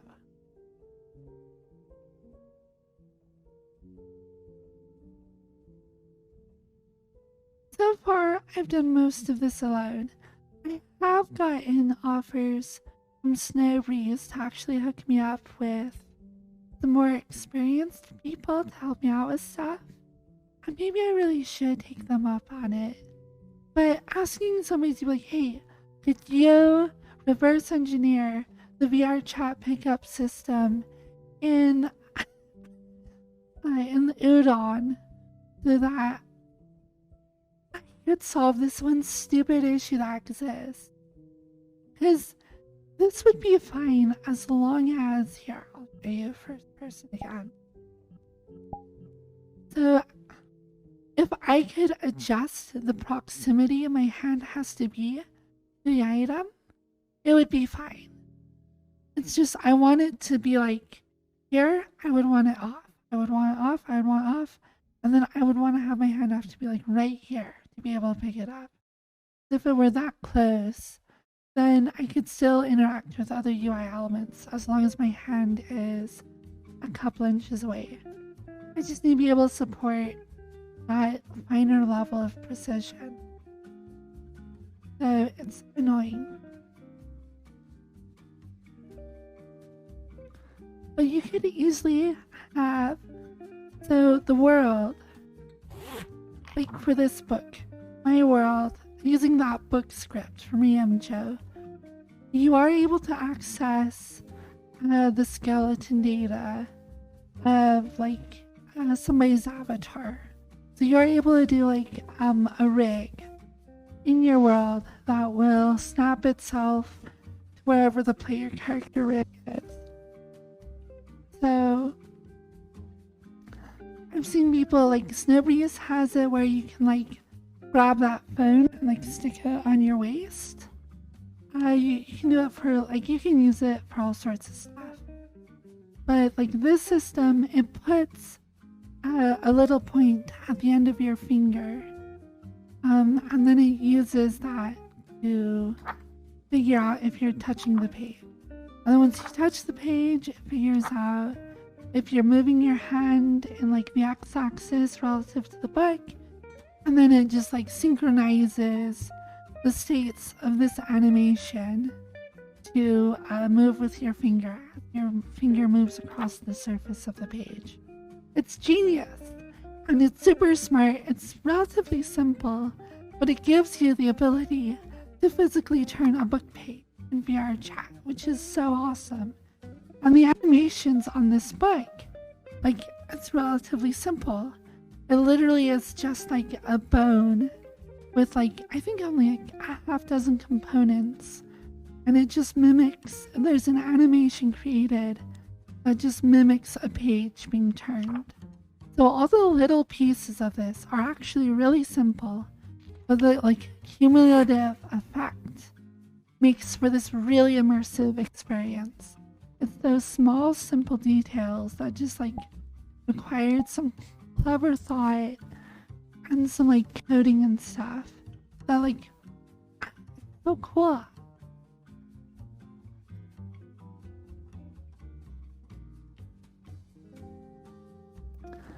Yeah, it could actually change the turning bounds of where you have to swipe. So it could only be at the bottom of the page. That is another possibility. And actually a pretty good idea. I actually had that idea for a different reason. Because this book is like 300 pages long, turning it one page at a time kind of takes forever. So I did a system. It ended up a little bit buggy. Definitely I'll work on it more. But I did a system where if you swipe the top of the page, we'll actually do 10 pages at a time. That way, because I was thinking like, if you have 300 pages, you need to get the back of the book. What is the simplest system I could do that would get you there in like 10 swipes? And obviously, turning 10 pages at a time, you get through 300 pages, you're still looking at 30 swipes, which is a lot of swipes. Me sitting here and like just doing this for a while. But it's a lot better than 300. Another system I can do is I could have a user interface somewhere with like a keypad, so you could like set a page number and then hit go, and it will just automatically change the book to like whatever page you want to be in. But that's kind of also, I don't know. I didn't like that because I have to have another UI element somewhere like floating in space or whatever. And it would be less immersive than like the idea of like grabbing a bunch of pages from the top and just like swiping. Which is kind of what you do if you are quickly swiping through a book. You just like reach for the top corner, grab a bunch of pages and flop them over. So 2 fingers to swipe 10 pages. Technically that would be possible. But I guess the issue would be a lot of people have a hard time controlling their fingers with that kind of dexterity to do like a 2-finger swipe versus a 1-finger swipe. Like if I were to do it, and I'm actually one of the better people at using index controllers, I feel like I would struggle with that. So I don't think that would be the best user experience. Good idea though. Or they don't have index controllers, in which case they would have to use the gesture system. There is a 2-finger gesture though that you can activate. And for them it would actually be easier to set that gesture and use it. But that's also going to be like tied to like facial gestures. So like for me, my 2-finger gesture is what I use for my tongue. And the reason I said it that way is because it's actually kind of hard to consistently do this. Because a lot of the time you can see my fingers like actually bent. I have to like play around like with the controller to try and get both of my fingers straight out. And even now they're not fully that way. So it's not a gesture I use a lot, which is why I said to my tongue. I don't use my tongue a lot. And my voice is shot again. I'm talking too much.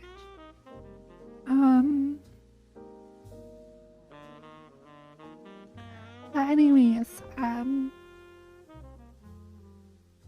don't know. This map has a lot of potential. And to the right people, this is the coolest thing in the world. Like, if this existed as a game that Wizards of the Coast released, and they did like VR D&D, I would be all over that. I would have bought a VR headset just for that. So I feel like it's not impossibly far out of my reach to make this work. But it is a pretty ambitious project. So yeah, I don't know.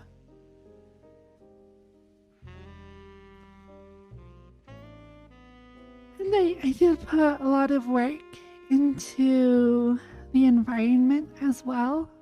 So I would say this is on par with, or better even, than the vast majority of VR chat worlds. There are definitely a lot of worlds that are better than this. Just for like the sense of space and realism. But not to toot my horn too much, I feel like I did a pretty good job. There's definitely still more detail work I need to do, but just as like a virtual space, this is a lot better than a lot of VR chat, or at least on par with even some of the best. It's not quite as like cozy and like my homeworld. I have that cozy cabin with the rain and everything. This isn't as good as that. But the actual quality of the models, I would say, is similar. It's not as composed as well, and it's not as cozy. But I feel like I'm on par with that same level of development. So if I could actually get this project to completion, I feel like it would be a really good example and a really good VR chat world that not only is like decent to just hang out in, but actually has a high level of interactivity. Has a very specific activity that you can do with your friends for a long period of time, which is something that VR chat lacks. Most people in VR chat just get together and talk and hang out, which is great. And the other thing that people spend a lot of time doing is like role playing. Maybe a few people spend a lot of time ERPing. Even that you can't do very long. I mean, I don't know how long you have sex. Maybe all night. But Dungeons and Dragons is an activity you do with your friend for hours. And it's, I wouldn't say more interesting than just hanging out, but it is a slightly more structured activity that would be compelling for people to participate in.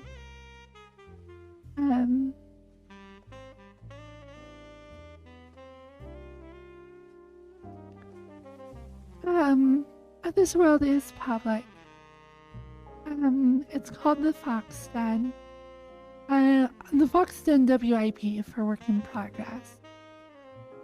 I can't say it's ready though. Like, you can come here, but it's not ready for you. There are still a lot of elements that need refinement. I need to rework the system. So I was using Adobe Acrobat Pro since I have the creative package from Adobe. But to export the data from a PDF, you need the paid version, and that is a deal breaker. But I found an online website that lets you convert.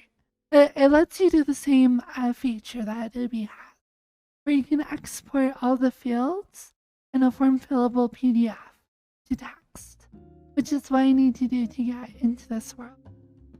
So the thing is, it formats the data slightly different. So I have to rework the import system so that you can get Adobe Acrobat just like you can use like Firefox or Chrome to get the PDF from Wizards of the Coast, and I can put links to that in this world. You fill out your character, you save the PDF with all the filled in information, you go to this free website, you give it the PDF, it spits out the data you need, and then you can just save that to your computer in like a text file. And then whenever you come play here,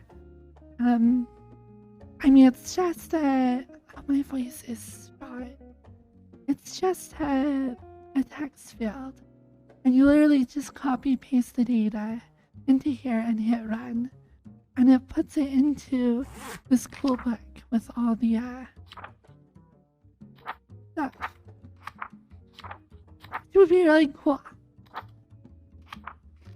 But I need to reformat my data like grabber thing. And I need to actually put a poster like on the wall in this world that explains all the steps you need to take and how to do them. Because I need it to have it so somebody who's like, oh, I wonder if there's a Dungeons and Dragons world. And they look in VR chat, they find my world, they come here, they look around, they're like, oh my gosh, so cool. And then they see like a big poster that says like how to play. And it has all the instructions they need, both for how to interact with the books and how to import their character sheet and like any other features I add, how the maps will work for the DM, how to activate the actual monsters so you can grab them. I don't know.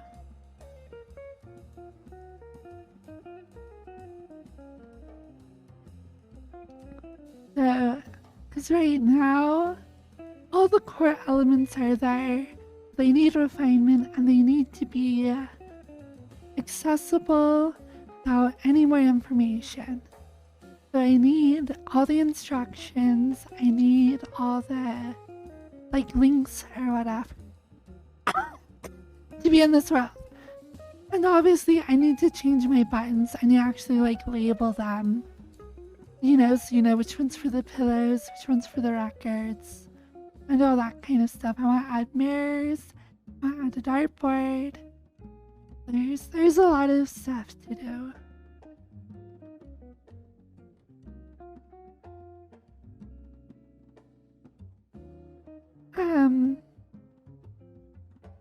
Yeah, this world is 300 megabytes. And it's because of this right here. The player's handbook in all of its glory. Like 350 yards of page. All in like not super high resolution JPEGs, but high enough resolution that you can read the text enough. So the thing is, if I compress that a lot, it will become unreadable pretty quickly. So it needs to be pretty high resolution images. So it is like, I don't know. Well, it's actually 350 divided by 2. Because every 2 pages can fit on a single image. So it's like 150 high resolution-ish images that you have to have. And my voice is gone. I want to stop talking. I have completely fallen out of my voice training. I'm like reverting completely back, having a guy voice, and I hate it. Oh my gosh. Oh, this is actually a very dysphoric moment for me right now. I'm freaking out a little. I'm gonna take a little break. Just stand here. Oh my god. Oh.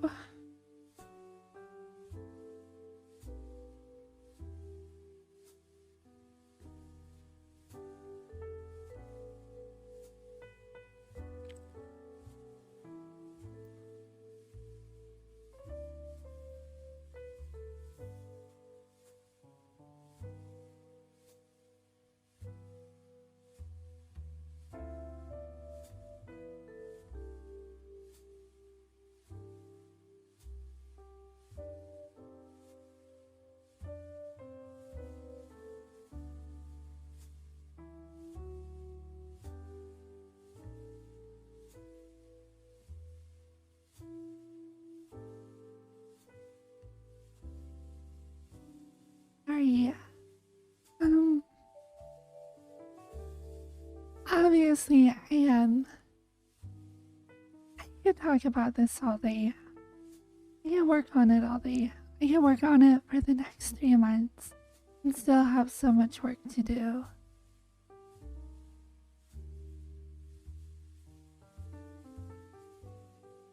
I did run a test session in it. So I know all the functional elements are there. But like I said before, the thing that is the biggest issue is when I was DMing, it was really hard to access UI elements with pickups nearby. And that was very, very distracting. And for me to be able to DM and have it be at a level where I think it would be watchable on Twitch, I need as few roadblocks as possible. There needs to be a minimum number of hurdles to try and get it done.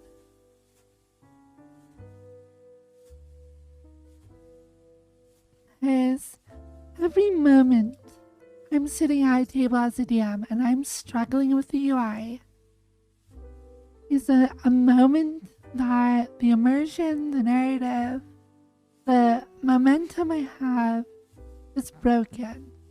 Because a lot of D&D, like, even if you're playing it and the DM is sidetracked by looking up rules or having to think about mechanics or something, it's like annoying. You lose momentum at the table.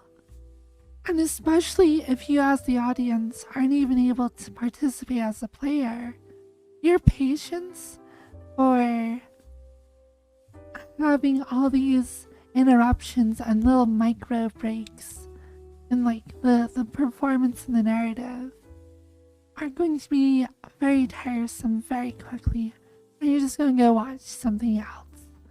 I'm not saying all of you would, because I know some of you are diehards and would watch me, like a wall. But if I want this to be like a big stream thing, I need to make it appealing to as many people as possible. So yeah. I need it to be, I just need to run smoothly. One thing that was a problem, and I think this was more an issue with my communication with my players, is a lot of people filled out the PDFs online, and they put a ton of information on them, like for their back, well, like for the features and traits. You can't do that for this little area. They have like huge paragraphs of information, and in the PDF it will rescale the text to fit however much information you want to put in there. I'm not going to rescale the text. One, that would be hard to do, and two, it would become hard to read. So when players make their characters, I need to let them know that it's like you only have so much information you can put in these text boxes before it will like overflow. So you need to be able to play your character.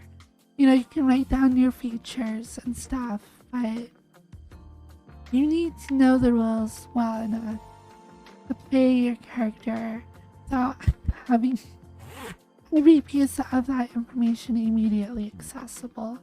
I'll try and do as much as I can to get relevant information accessible, but I don't know.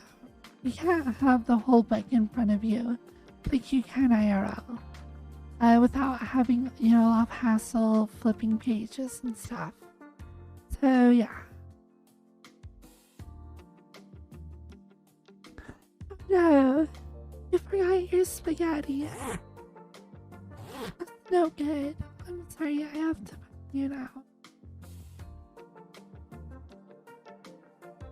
No, I'm joking.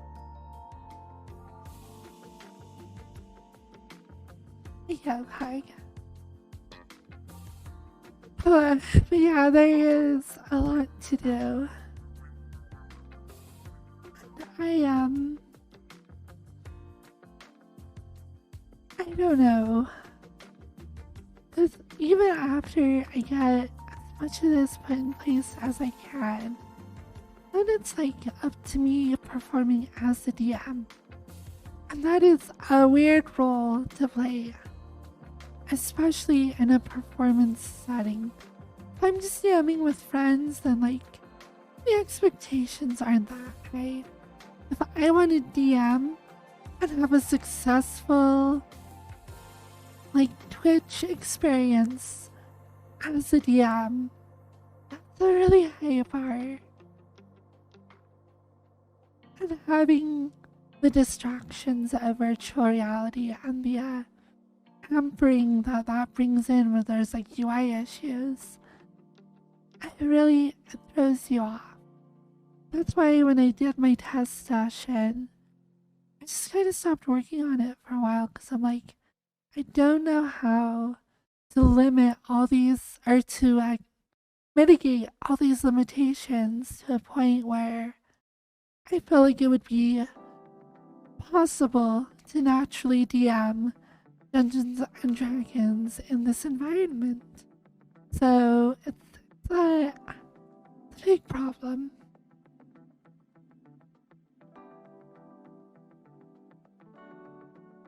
Here's the thing, like, if I want to play D&D on my stream, I want it to be good. I want to give it my all. I want it to be compelling. I've I've seen I as I was looking into this, I've seen other people try and stream D&D on Twitch. I've seen people use Roll20. That's kind of okay. I saw that one group that does do it in virtual reality. And I watched like 2 hours of their stream and I was like, no, this isn't gonna work. Like what they were doing and the level they had produced it to, their stream is never going to be watched. Like they'll have some, and I hope that they're able to refine and improve and get following, but sometimes you just like, you look at something and you're like, will this work, will this not work? And I watched their stream, I'm like, that's not going to work. Not if they're trying to live off of their stream by doing that. Like, they're not going to get enough viewers doing that to, I don't know, live off of. Which, if they're okay with that, then fine. You know, if they're like, hey, we're playing D&D, we're having fun, come watch us if you want to. Doesn't really affect us either way. Then that's cool, power to them. But if it's like me, where I'm like, I need this to like be a big part of my stream, compelling enough to have a couple hundred people watch it, or more, I have to hold myself to a much higher standard. Yeah. I don't know.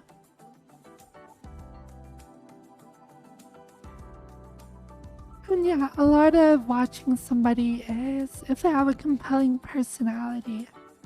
When you are a DM, you're not going to be able to communicate with your chat. You're too focused on other stuff. You're not going to have an easy time being very charismatic. And like, I mean, like Matt Mercer obviously is, but like as a DM, you have to like fit into this role of like to be a judge, you have to be a performer, an actor, an entertainer, you have to be a storyteller, you have to constantly be thinking of like what will happen next. You have to like be able to focus on your players and be like, what would be good and interesting for them. There's so much to balance as a DM. That like throwing virtual reality on top of that, throwing a camera on you as well for stream, that is a little overwhelming. So to do that well is kind of a really big ask. And I am trying it out and seeing like, is that something I could actually do that is possible for me? And I have my doubts. It's a lot.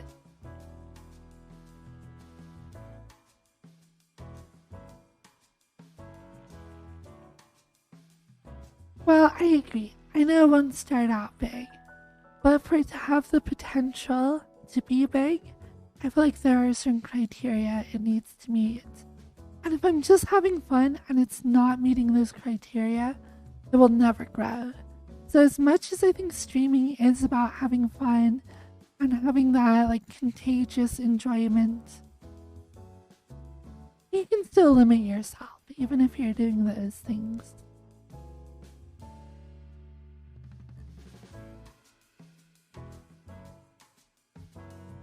A DM friend.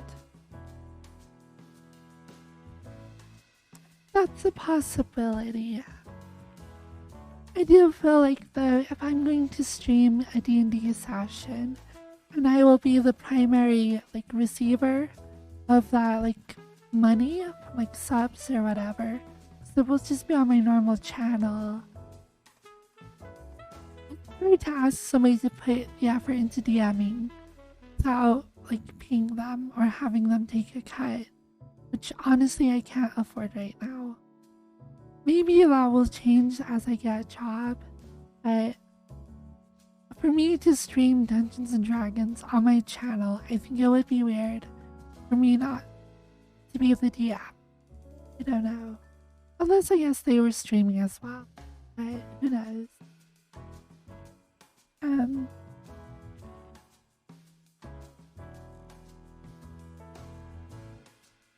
I'll be honest, I would be willing to have a mute, but only one.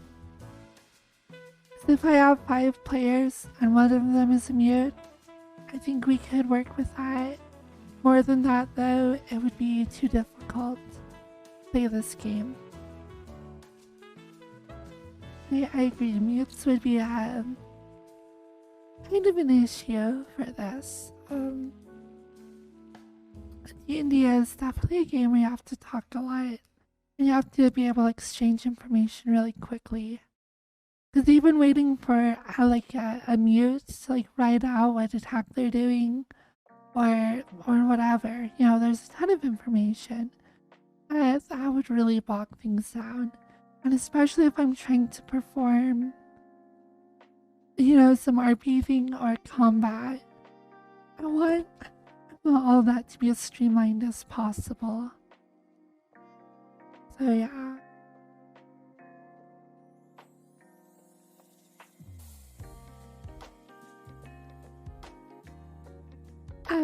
But I know Mewtwo would totally be down, like Karen. Karen loves D&D. They were very interested. So I definitely want to have that be accessible. And certainly off stream, we can just deal with that. Yeah, as an entertainment part of stream, playing with a Mew would be hard. But yeah. I need to take a break. Stop talking so much.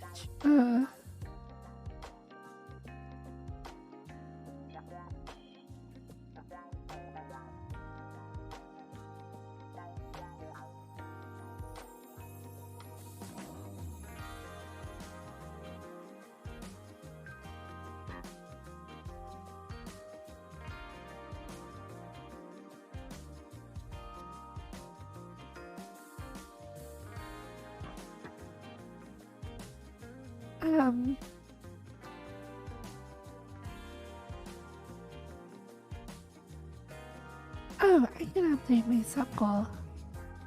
Super Pog.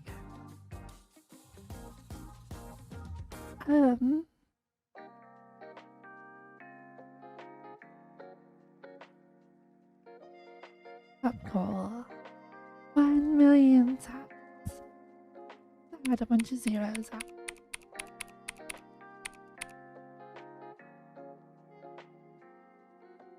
Okay, maybe not. I don't know if I want to actually set sub goals for I don't know. Well, and also since I keep missing streams, it really throws things off. Because it would be nice to be hey, my goal, my actual goal, if I were to only be a streamer, would be 1,300 subs, which is a lot of subs. Or right now, I think I could make do with 900 or 1,000. Yeah, without getting giant donations from Arc Rocks. But and also I have to reconsider what my goals will be once I'm also working. But I don't know. It would be nice if my subs, yeah, if I got 30 subs a day. And if I were to stream 30 days in a month, I'd be 900 subs. But given the way it's I don't know, it doesn't make sense to set my goal as 30 higher than my current goal. I don't know how many subs I made on that day a month ago. I don't know. I'll just do what Crumpet and everybody else does, where it's just arbitrarily increase it to be give me more subs. Oh, whatever. I'll just set it at 20 subs higher. Sounds good.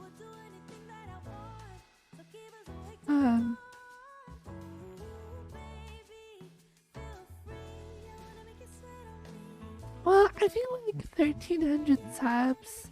If I actually got that every month, that would give me enough of a buffer. Like, I don't know. I mean, more is always better. Obviously, if I was getting 10k subs, I'd have the resources to do whatever the heck I want. I could hire developers. If I was making crumpet money, I could literally hire developers to just straight up make this map. I have people making whatever. Like, if I wanted to make like a critical role or better production quality in virtual reality, I could literally just hire people to do that. Crazy. Star, thank you. This I'm new to the mod. Thank you.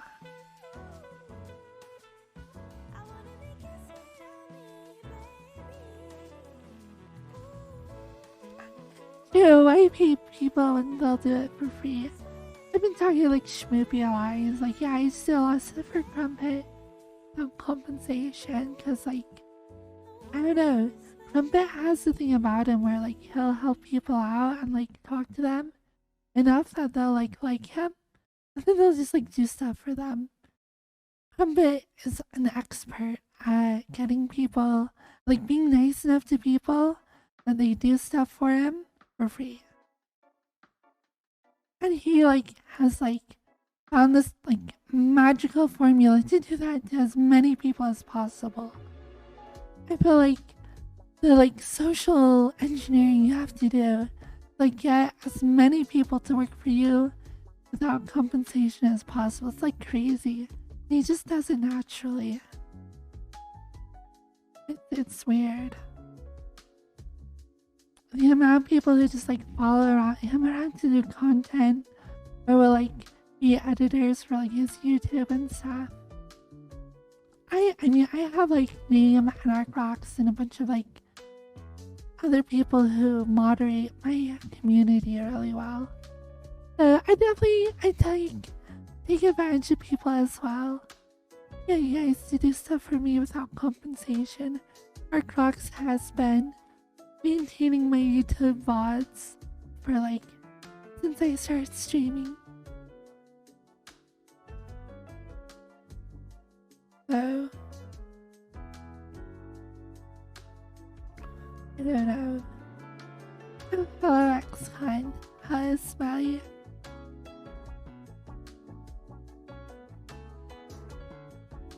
But I think there is momentum. Like, so obviously Rob has, you know, his whole group of people at the Gator.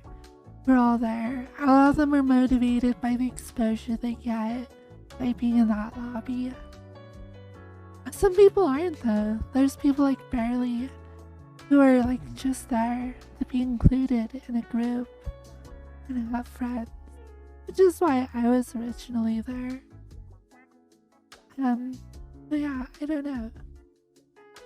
Honestly, those are kind of my favorite people from the lobby. People like Vor and Barely. It's like, no, I'm not really comfortable streaming. I'm just here to have friends, to have fun and do stuff.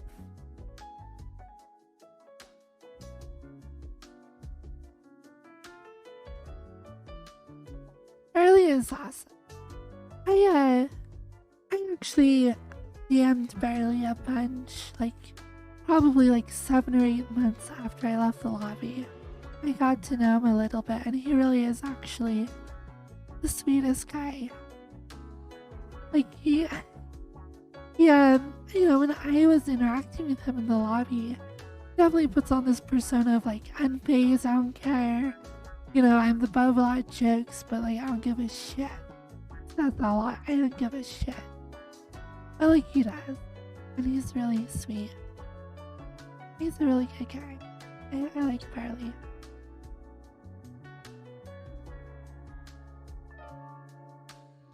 I read How to Win Friends and Influence People.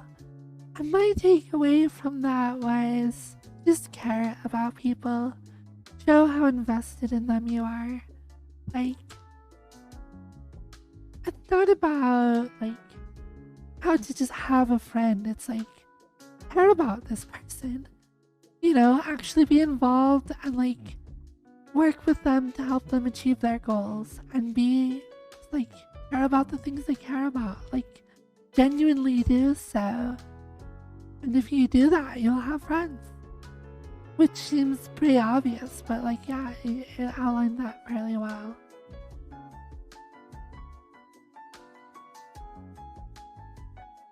Yeah, some people, they hear about how to win friends and influence people.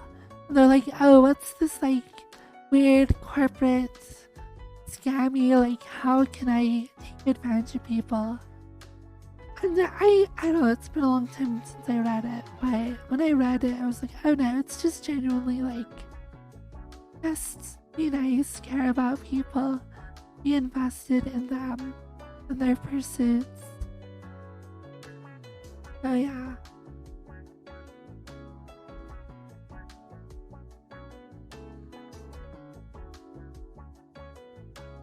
Yeah, Barley does do a lot for Ari. I know he's made like a lot of like splash screens and like compilation for her.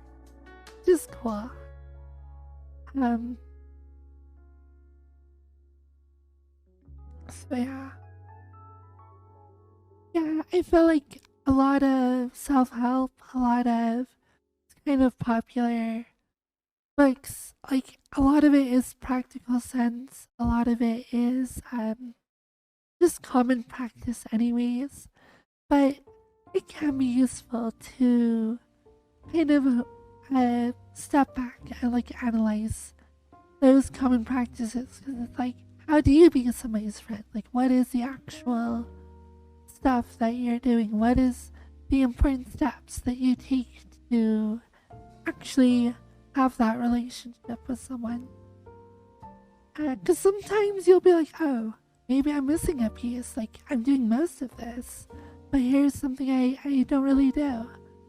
And it can illuminate some of your own shortcomings sometimes. Or just, I don't know, give you a interesting, more like concise outlook on, I don't know, how you approach certain situations. Yeah.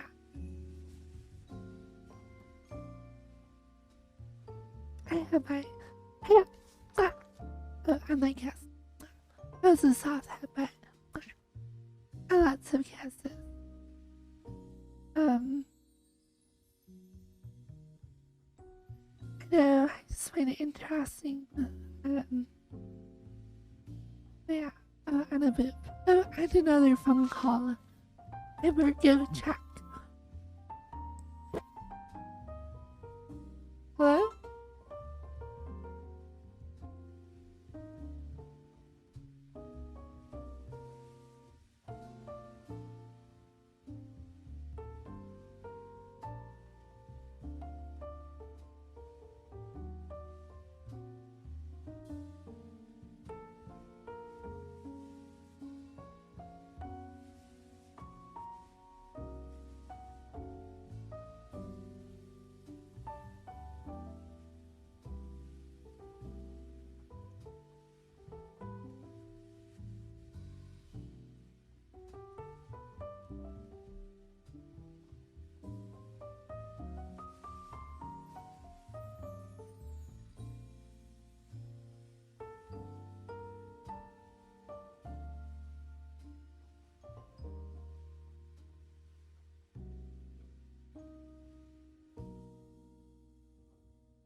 Yeah, okay, another pointless call.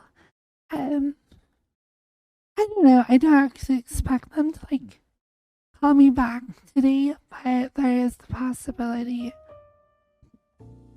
Excuse me, oh gosh.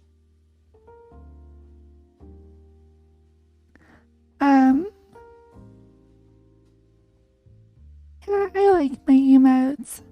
They are definitely way overdue for updates, but I don't don't know, because that would be a fun reason to get a sub. If I had more fun emotes. Like, I feel like Snowbreeze has a lot better emotes than I do. And there are a lot of other streamers I'm like, holy crap, you have the best emotes. I just haven't really had enough like buffer to like feed back into my stream for those kind of, I don't know, things.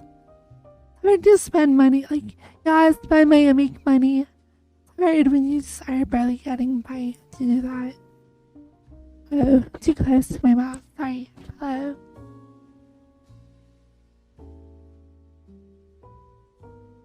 But yeah, I do have some good emotes. And a lot of them aren't too expensive. Like with Dolly, I think like he may have upped his rates because he should, but he was only charging me $15 an emote. They were really cheap. It's just hard to like buy 5 emotes for however much that would be, like $75 or whatever, or 50. And then like I don't know. I just spend $75. And a lot of them are a lot more expensive. And golly, like I bought those emotes from him like a year and a half ago. So he may have likely increased his prices as well. So if not, he should, but yeah.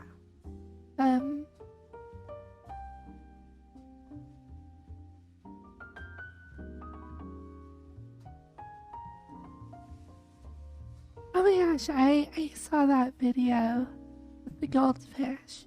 I just need, $50,000 to do day trading with and I'll be fine.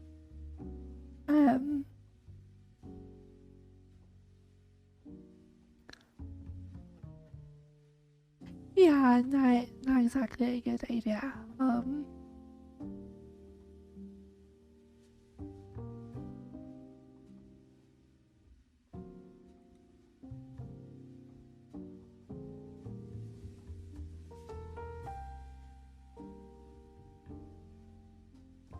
Anyways, today is gonna be a special stream.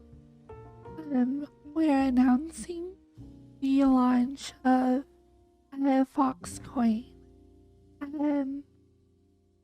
So it's a little different than other cryptocurrencies. What it is, you pay me $100 per coin, and I will go buy a bunch of Dove chocolate, and oh my gosh, excuse me. I'll take the wrappers, and I'll mush them up into coins, and I'll send them back to you.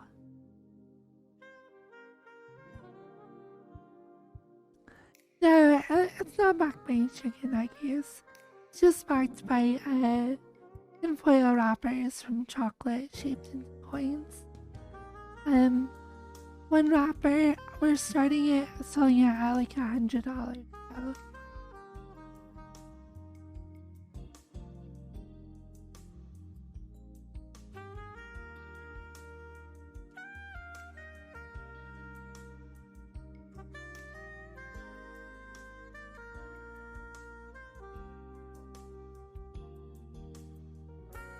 I've eaten a lot of the chocolate, yeah. I'm probably like a third of the way through the bag already. I like chocolate. Our Crocs bought me a lot of chocolate. I have like 4 or 5 pieces a day. Kind of a lot. Like usually like, oh my gosh. I like chocolate.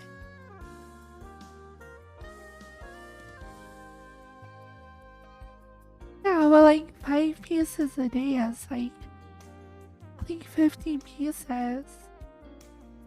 I probably have had like 50 pieces of chocolate over the last like week and a half or whatever. It's a lot.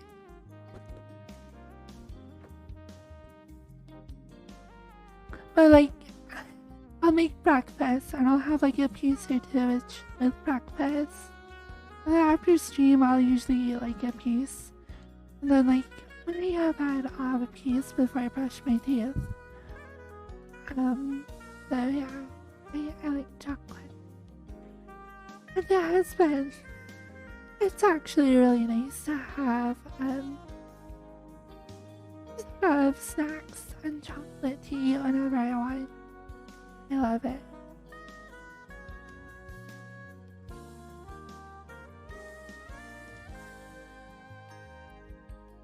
No, I eat like a potato every day. And I don't know, so far, like lately it's like, I grab potato, I shred it with my shredder, because it's really easy to cook potatoes that way, it's really fast. I fry them with some onions that I dice. I just have like simple hash browns with salt and pepper, and I'll like hot some.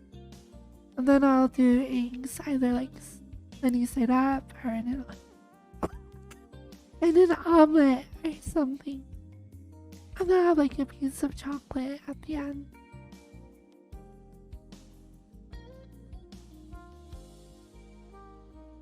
Yeah.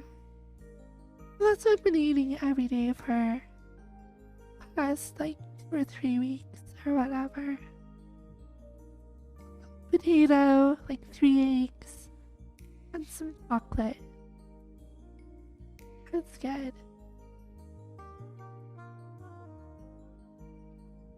I'm not really sure the best way to use it. I threw some in with my hash browns, and it was pretty good. I only did a little bit, and honestly, I got smothered by the potatoes because I wasn't sure how much to add. So I was afraid it was going to be like super insane hot spicy. So I have to play around with it more.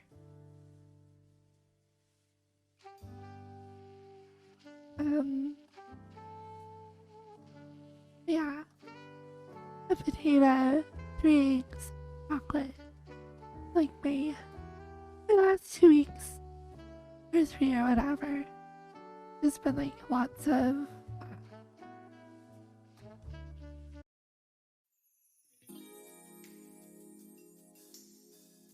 I need to actually put a meal plan together again. I was shopping this last paycheck or whatever. I like ended up with like $10 to buy groceries, and that will buy you a lot of eggs and a lot of potatoes. So I was like, I'm gonna get to April 15th. Eat a lot of eggs and a lot of potatoes.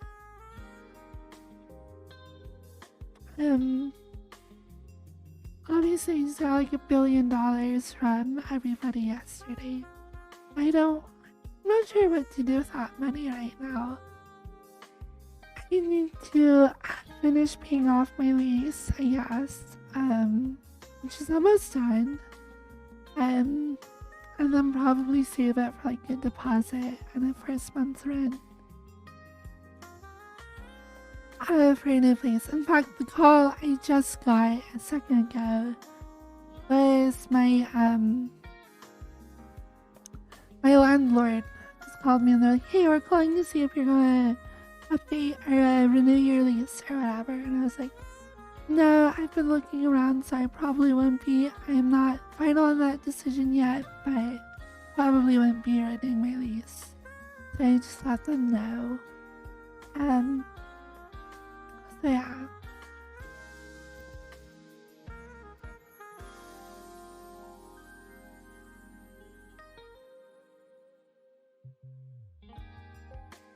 Firefox, I had $10 because I was like, I put a donut goal together. I'm like, alright, well, it was for like $350 to pay my rent and like give me enough food to just get me the next month.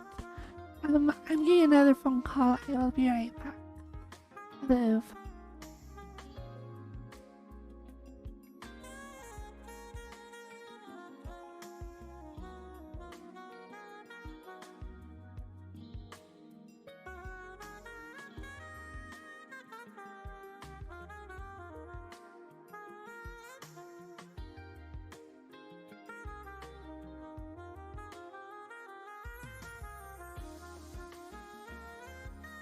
You ever get phone calls where you answer it and there's nothing? And you're like, hello, hello. And after like, I don't know, 5 seconds it hangs up. That's what that one was. This is why I normally have my phone muted when I stream, unless I forget.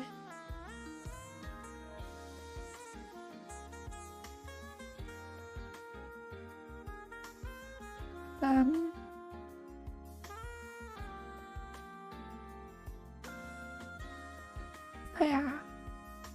Sorry, I thought it might be a slightly more common occurrence though, as I keep on putting out applications. I want to be available, so if I get like a phone interview or whatever, or like an offer to do an interview, or an actual job offer, I need to be available. So yeah.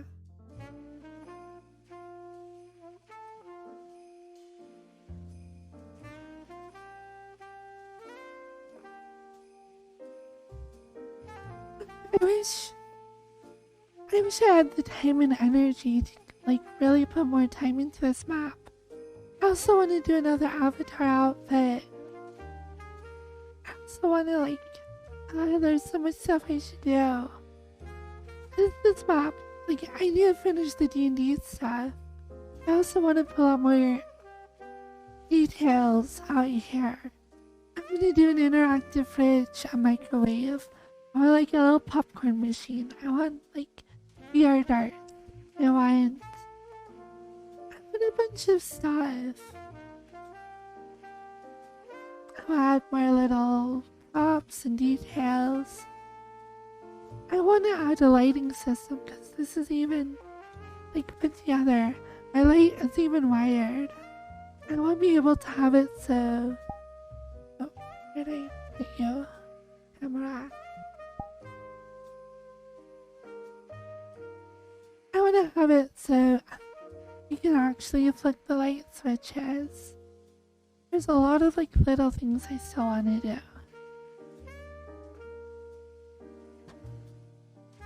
I want to add ambient noises to like my water cooler, my furnace.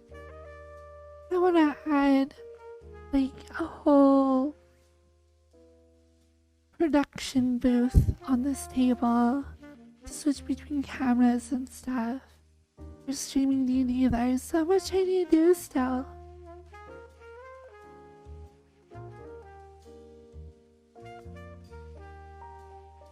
And running water in the faucet, which I don't have right now. And rain on the windows, and thunder and lightning, and like all these cool things. I don't know.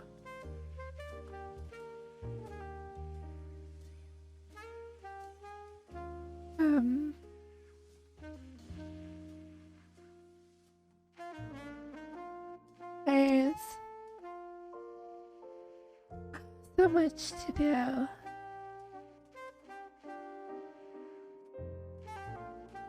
Map development is like a whole thing that you can spend all day doing every day for the rest of your life. Like people like Dinky, who's like an amazing developer. And he's probably spent countless hours working on stuff. I don't know.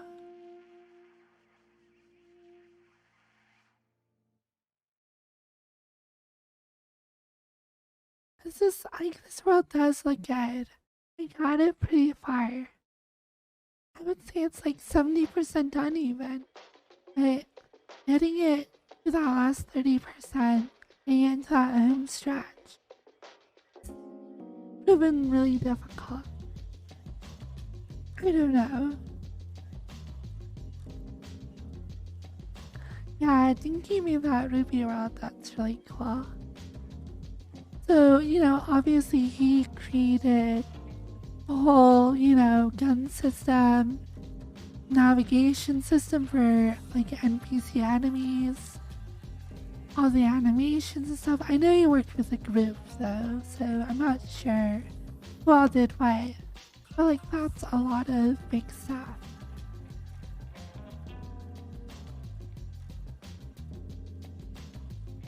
So yeah.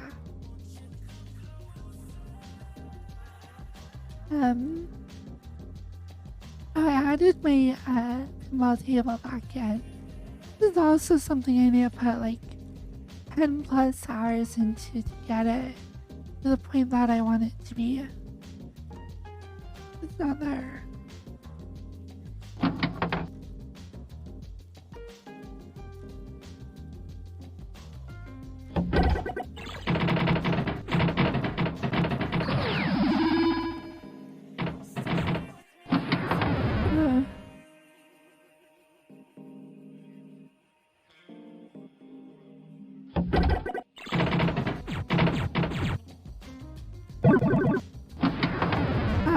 I'm really bad at this.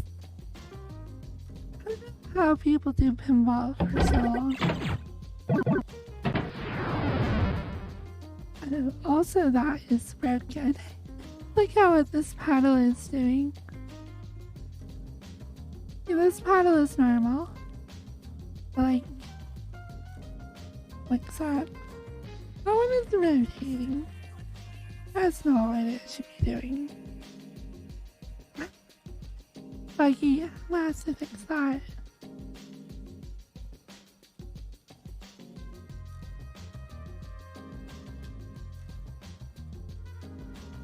And that's actually what I really liked about this pinball. Because I really wanted a Space Cadet pinball. And it just so happens that the person who actually made a pinball table for VR chat had Space Cadet theme for it. I'm like, awesome. That's totally what I wanted. Yeah, this was a prefab that I bought. I didn't develop this one. I've made a few modifications to it. And frankly, I need to do a lot more. Mostly, I want to update the materials and the lighting on it, change the UI a little bit. But I have so many other things to do as well.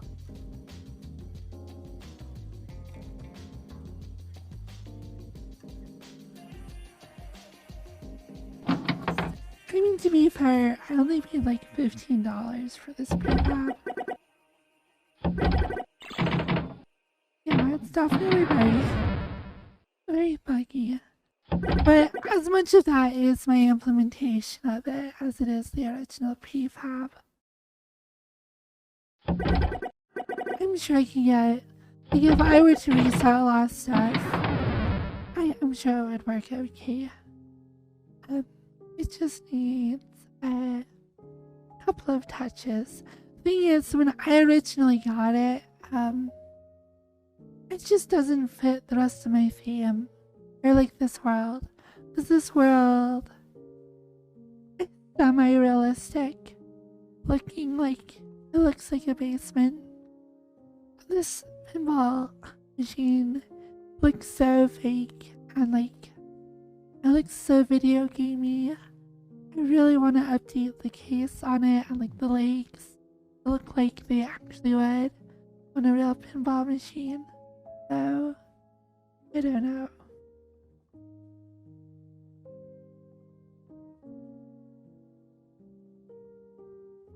I'm gonna guess it has not had an update, but I could check. Yeah.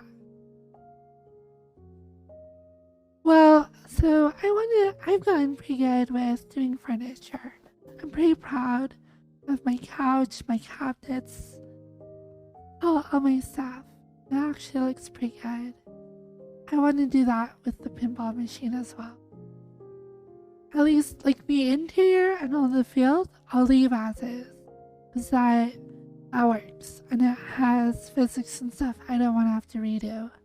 The outer case, I want to replace the mesh. And the textures. I may also replace the interior textures as well. So it looks better. But I have to mess with the lighting so you can see the playfield better. There's a lot to do.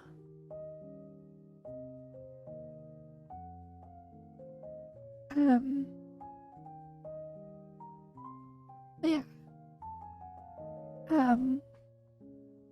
Whatever. It's low on the priority list though. Honestly, I might be content just getting it like working. Like I guess like I could try and get it to be a little less buggy and better lit, and just leave it at that while I work on other stuff. But I want to come back to it at some point.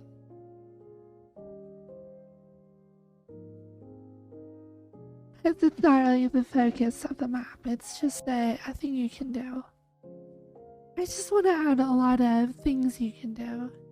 You watch videos, you hang out. Oh my gosh, I'm so sorry. Yeah, on the couch. You can play Dungeons and Dragons. You can do like virtual darts. I just want this to be a space where people can spend time. Because I've explored a lot of your chat maps. And even if somebody does a really beautiful map, you stand there and you're like, okay, now what do I do here? And there's not an answer to that question. Then you just move on. It's like, oh, that's pretty. Which is okay, but like, I want you to come to this map and like, you'll be like, okay, cool. What do I do here? And then you listen to music. I've got like, there's a whole video player so you can put whatever you want in. That's pretty universal. I have my own selection that you can listen to if you want. I have furniture that is cozy enough that you could just sit there. You need to add mirrors so you can mirror well. If you want, you can play pinball, you can play D&D, you can play darts. You could just like exist in this space, and it would be a fun experience. I want it to be good enough that even by yourself, it's like not a bad place to be. Like if you just want to hang out by yourself in virtual reality, you could come here and like it would be a cozy, chill place to be.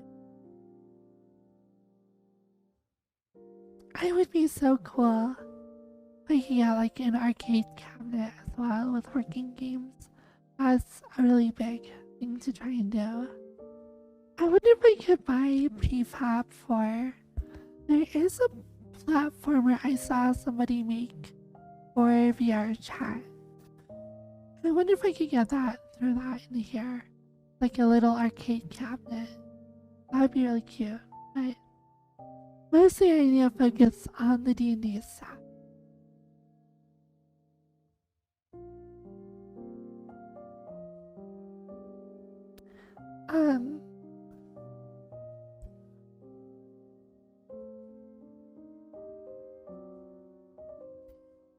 I don't like arcades. I worked at Betson Enterprises who, where I used to like build and repair arcade machines.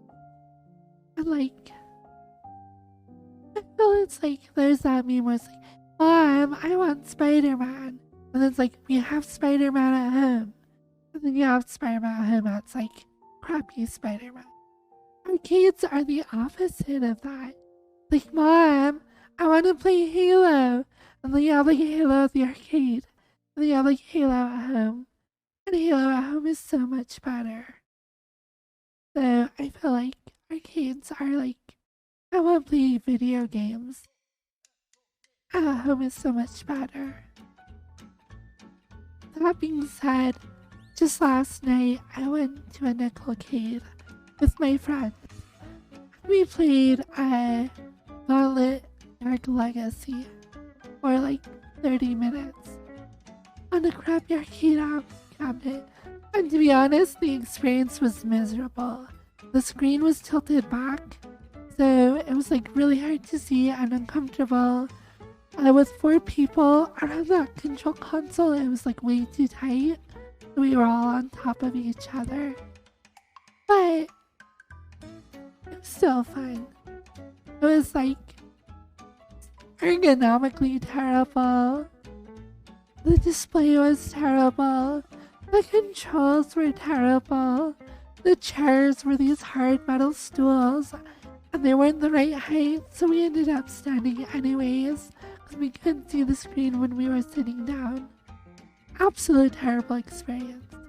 But it was special, because it was at an arcade, on this old classic machine.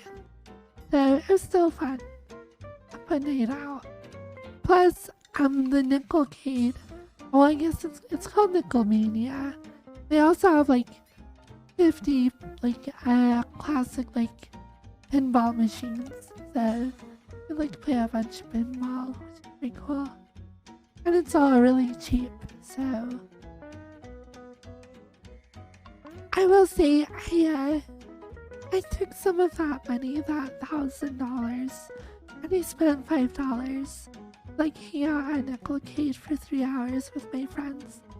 I'm like, I'm so bad. But I hope you're not too bad. So that's what I love. I will say when I was working at Batson, I liked the Nickelcades. I actually love them. So you can go Dave and Buster's or Boondocks or whatever else. Garbage. Those places are trash. They are casinos for children with overpriced prizes and games. It's just garbage. I hate those places. But Nickelcade, that's where a kid or a family can go, spend $2, play old classic games, play skee ball, whatever. And it's awesome. I love Nickelcades.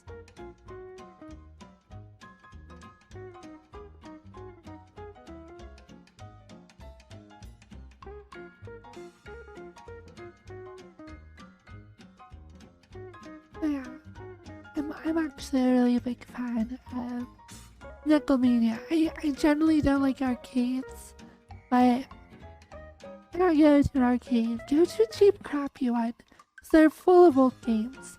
And the guy who owns the, because he has like 4 or 5 locations here in Utah, he's like this old party guy, and I kind of got to know him, but he's totally awesome. Because he's like into retro games and old pinball machines. So has locations, like he has like Joust. He has the original Pac-Man. He has we played like what was it called, like Golden Axes. We played the like the original Gauntlet game, as well as Gauntlet Dark Legacy. He has all these old beautiful cabinets. He has like the original Tron. He has like all these cool games. And like you can just go there and you get that like old mildewy almost smell of like nostalgia basement playing on like cabinets that are like 3 times as old as I am. And it's like holy crap. It is a really cool place.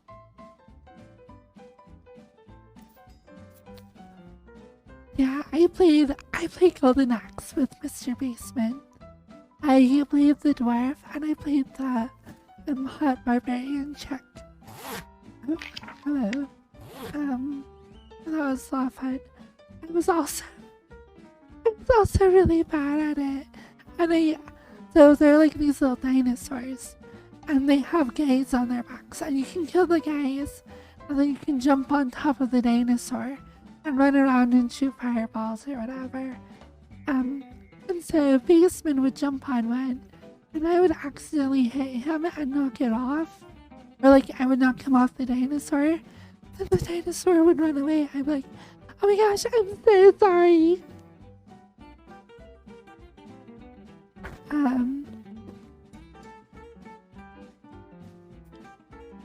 So yeah, I like I like old games. Some of the new games are good as well. I feel like any game where the sole goal of the game is to win tickets or whatever, they're kind of trash. They're kind of garbage. I mean, like, winning prizes at carnivals kind of fun, but at its worst, it really is just gambling for children. Especially those big dumb, like, I forget what they call them. It's like the like big bass couch or whatever. It's literally a giant lever for children to come and pull on, and then a giant spinning wheel that spits out tickets. Like a giant oversized like slot machine. And I'm like, this is so dumb.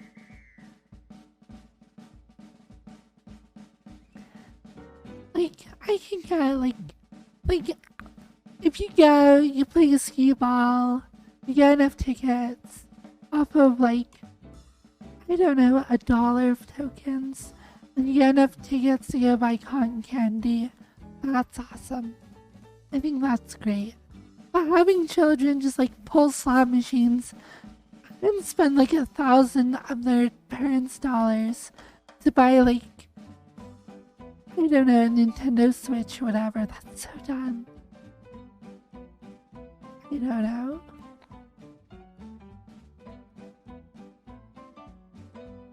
But a lot of the new arcades, like Dave and Buster's and stuff, they are all about that.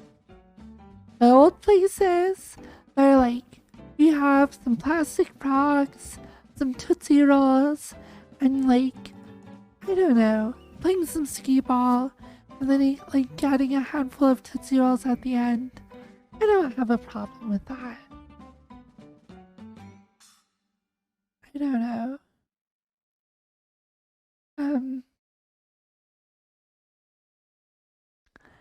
Uh, and of course, you know, just like old games that are just about getting a high score, or just, you know, having a good time or telling a fun story, or just whatever. Those are cool.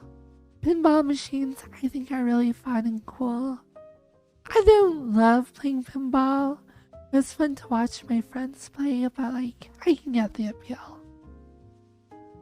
So, yeah, these nickel caves we have in Utah, and I'm sure they have them all over, but I like those.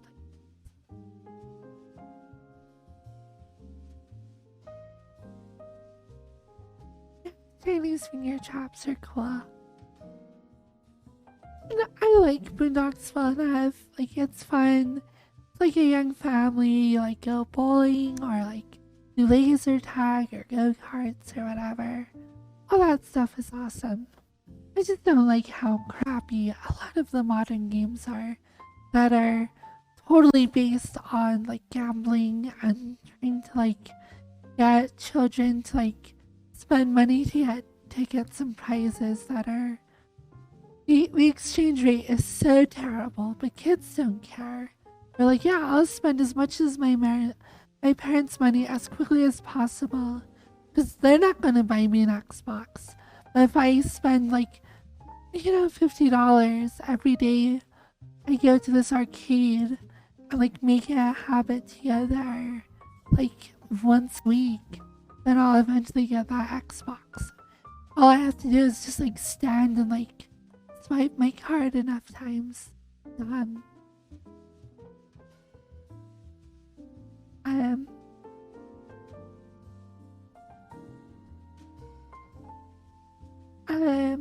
don't know, real grass is too scary. I don't want to go outside. There are people. There's the side. I want to go outside.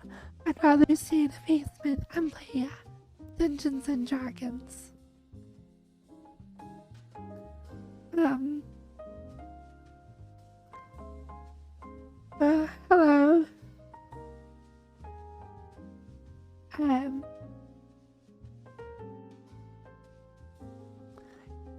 Yeah, it's probably been too long since I've done like a camping trip. That would be fun. I wanna like roast marshmallows on Starburst.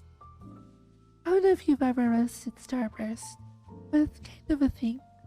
Like, it's fun. So you stick your Starburst on your little metal whatever, or just like a stick you find, and you put it in the fire long enough that it, like, melts, and so the inside is all gooey, and the outside though, like, it caramelizes and like hardens.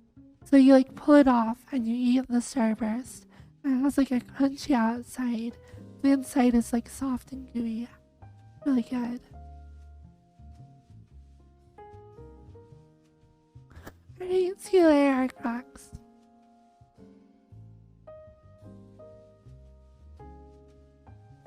But yeah.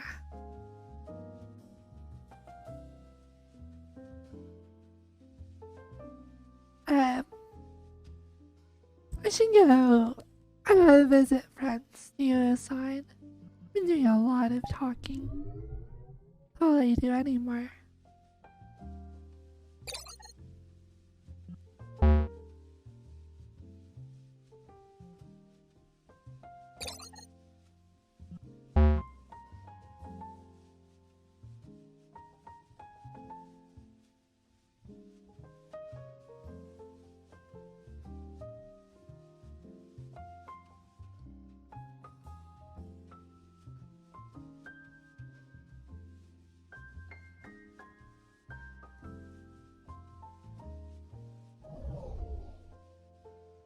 Um,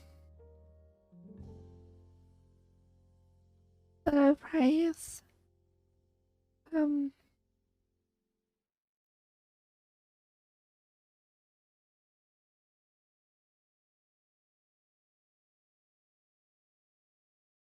how long have I been streaming? Only like 3 hours. Oh my god.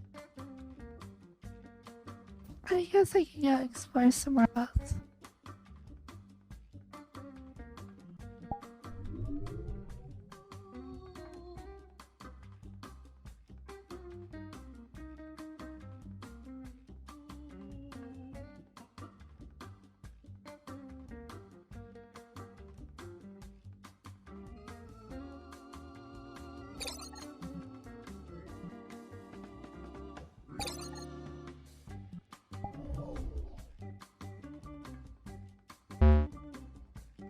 Uh, I re-added the pinball machine and a different part of it broke.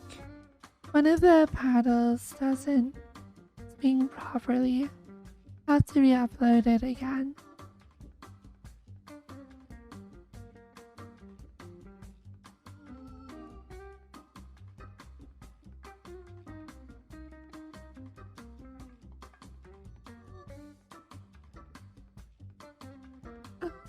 Cool. Looks like somebody is working on being Clue.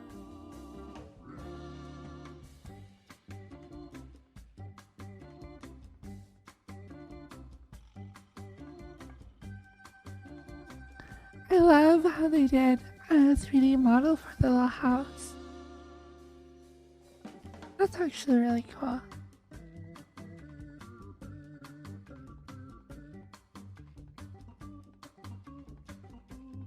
This is cool.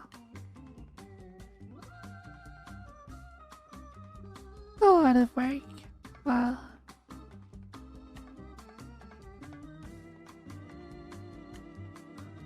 that would be fun to play Clue in VR. It looks like they're working on a system as well to like track all your data and stuff. Are you dealing with a lot of the same stuff I was working on with my Dungeons and Dragons ideas? I don't know, it's fun to like go to these different maps and kind of see how people are doing other stuff.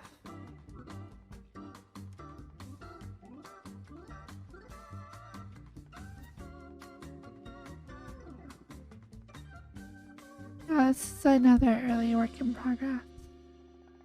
That's cool.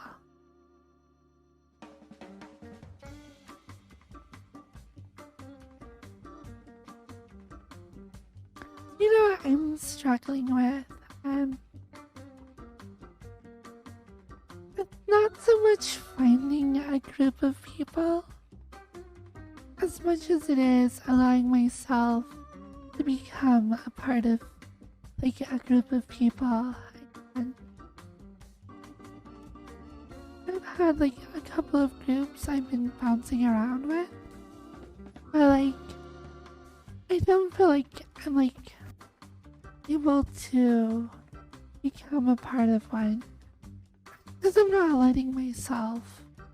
Like I just I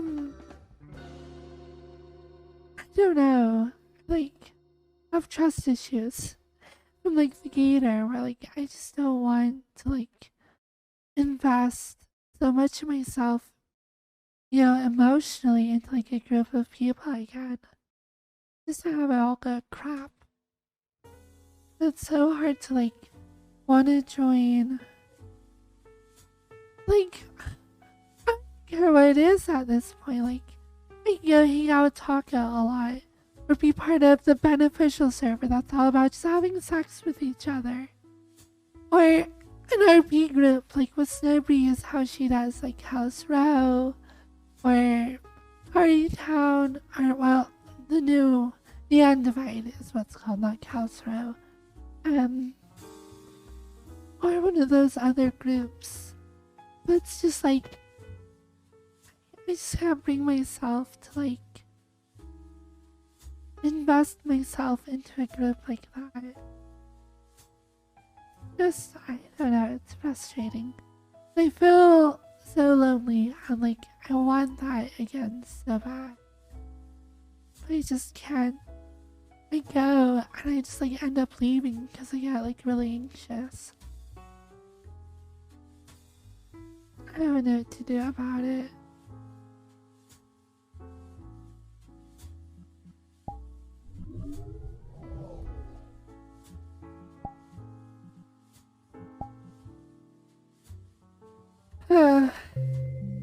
Hello, Frey, it's me, I'm Black Starter Frey.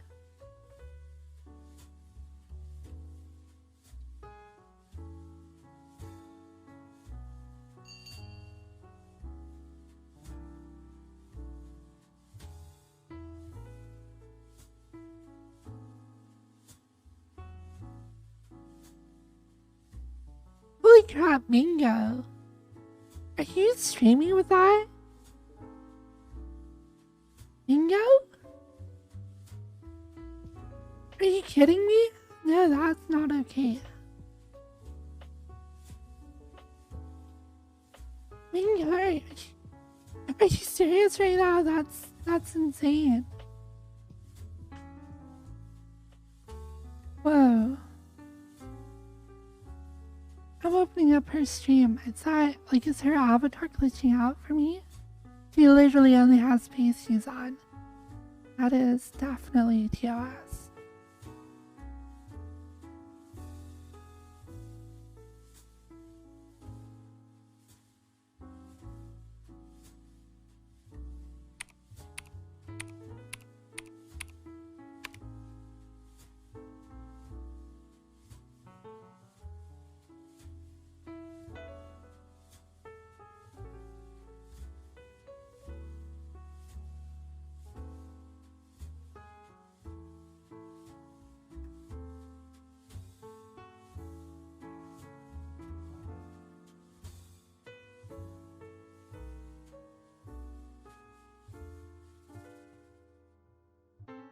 Okay, yeah, her avatar does not look like that for me. Holy crap. I can't even show. Bingo. Do I have your avatar shown? That is. I can see her stream and she does have an outfit on. For me, Mingo, you literally only have panties and pasties on. It looks very TOS. I was like, holy crap, there's no way you're streaming with that. Oh my gosh. But no, I can see her stream. It does not look like that. Okay.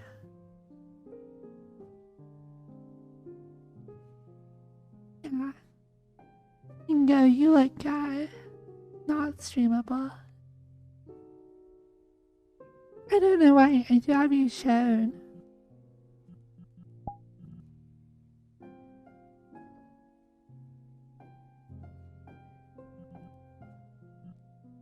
Okay, oh, now it's working. Okay. Oh my gosh, that was like, I thought you had lost your mind. I was like, Mingo. Holy crap. That looks a lot better. Good to see you. Love you.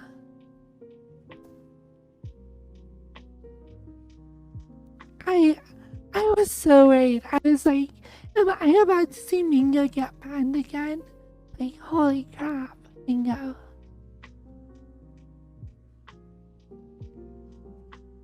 Um,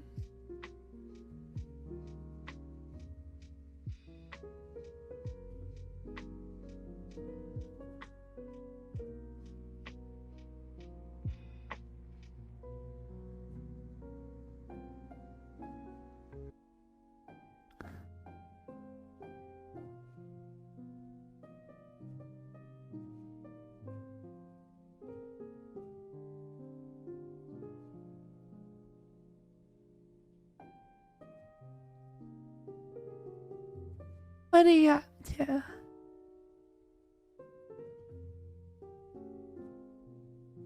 Showcasing a new avatar. Little bunny. I have a bunny girl avatar. I haven't pulled it out in forever.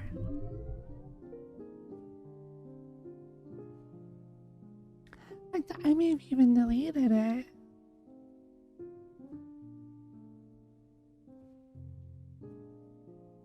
Oh, there it is.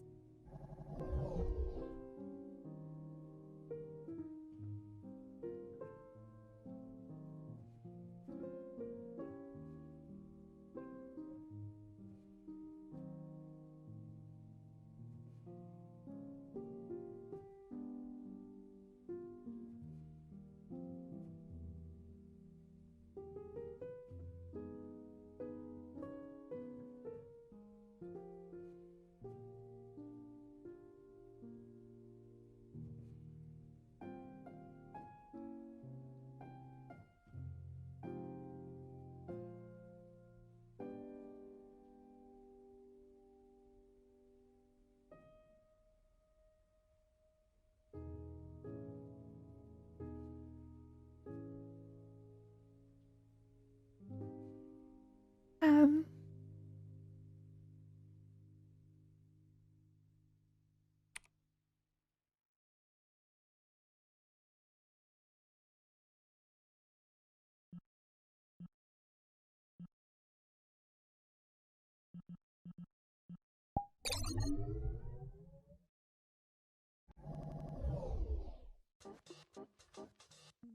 oh wait, is this a world?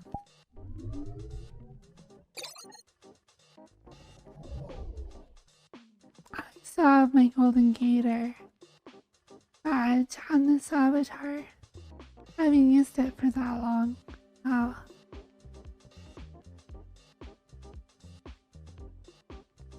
Uh,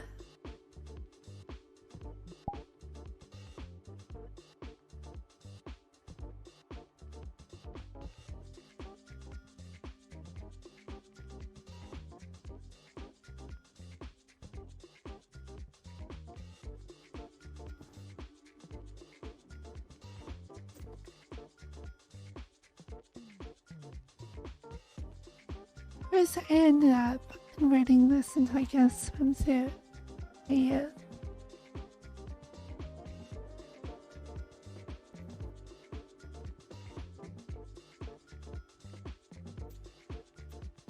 So, what have you been up to?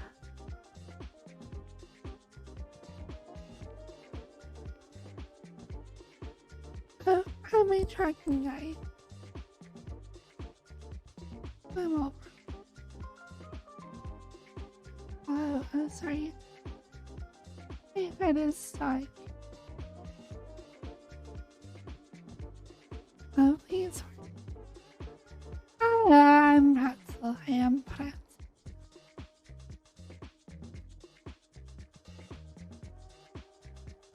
Let's go.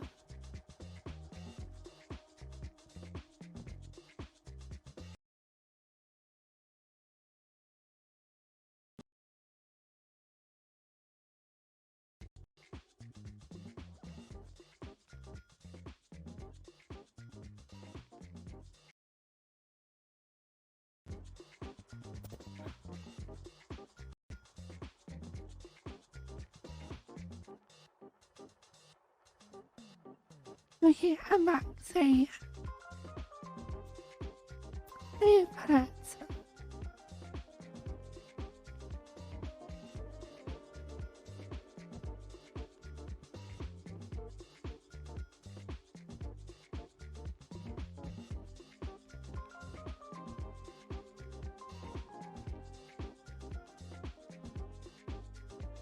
I wonder what Mingo talks about all the time.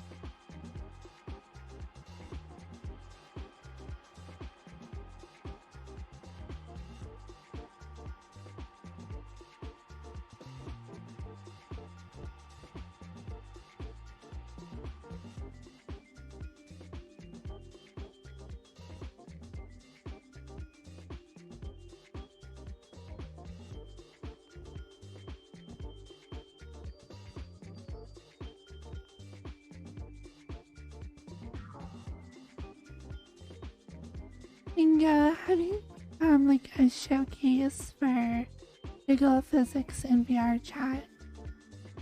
I like your stream. Sorry, I'm poking fun at you.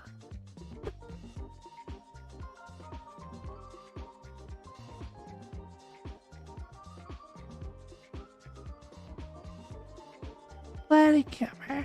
Oh, poor Mingo. He used to be so sweet and wholesome.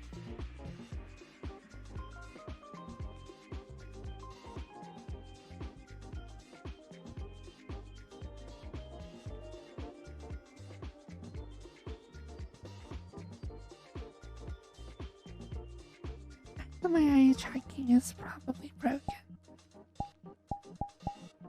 It is. No. Um.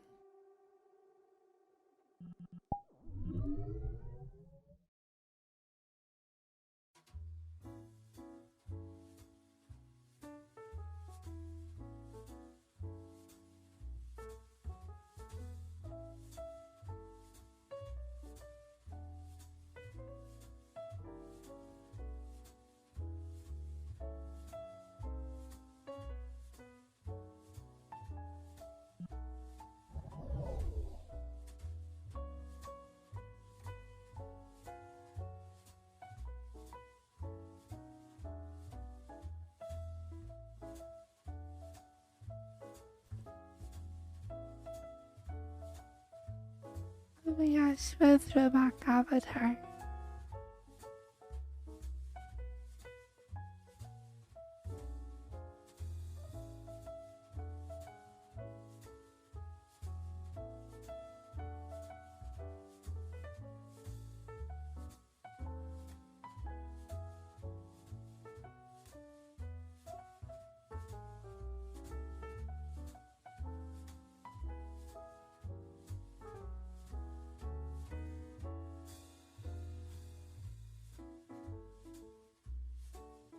The nose piercing is super old.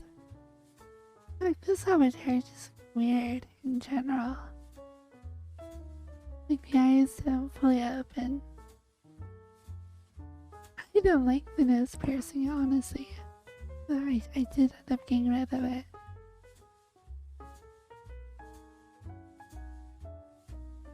like a weird buckle on my nose.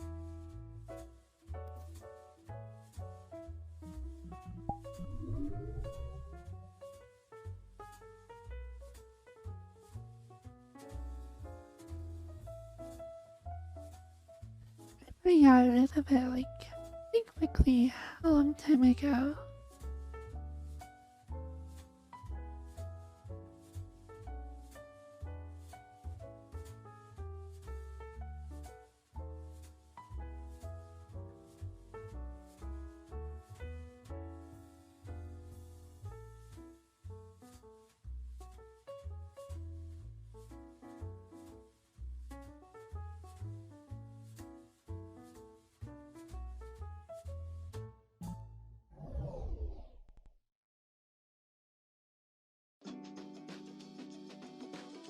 Oh, hello. What the heck, Kip? I can't see past my boots.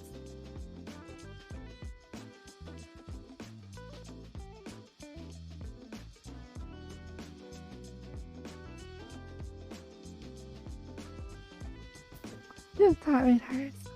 Operate.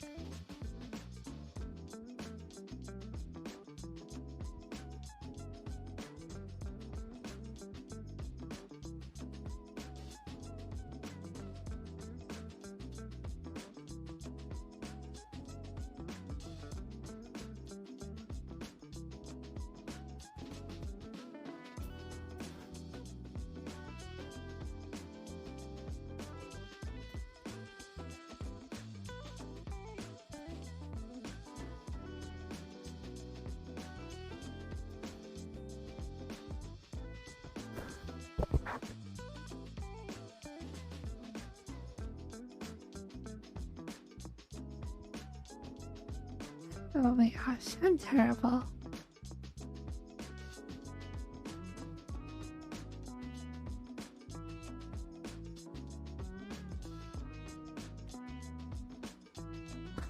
I have a belly button piercing in all my avatars. I have had 4 piercings in all of them.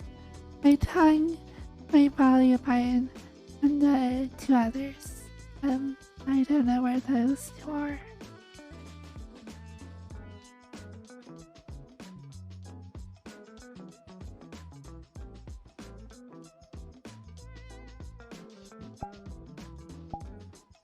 There, okay, I'm muted.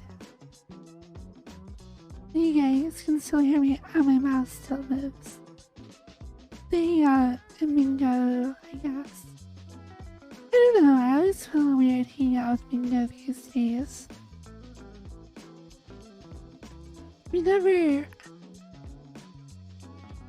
We're both so glued to our cameras. It's hard to really interact or do anything with Mingo.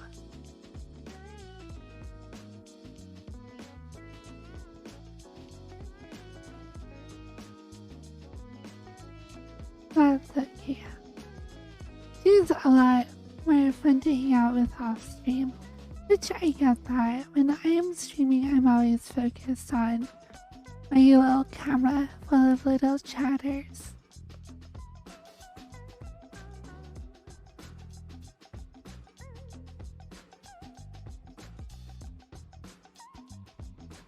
I wish you should be able to hear me now. My volume on my microphone is set to 0. I think we should just talk about her right behind her back. Mingo.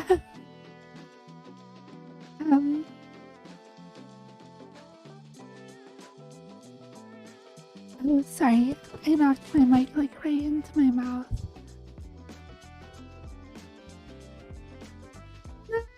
I'm just saying she's hard to interact with. But, and while also saying I understand why. She's focused on her stream.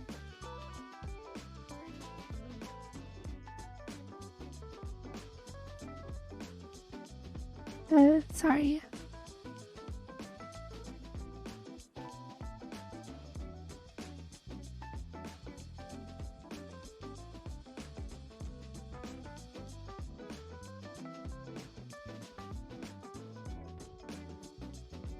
This avatar's full of problems. Oh my gosh.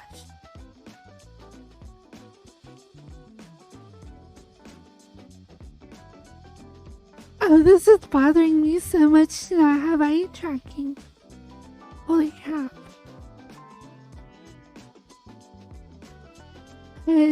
This is just a like VR chat default view.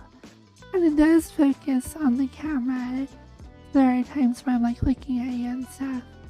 I just kind of like randomly will look around the camera, not where I'm looking. This feels weird. Like to you guys, it probably looks kind of natural. But to me, it's not doing what my eyes are doing, and that's throwing me off.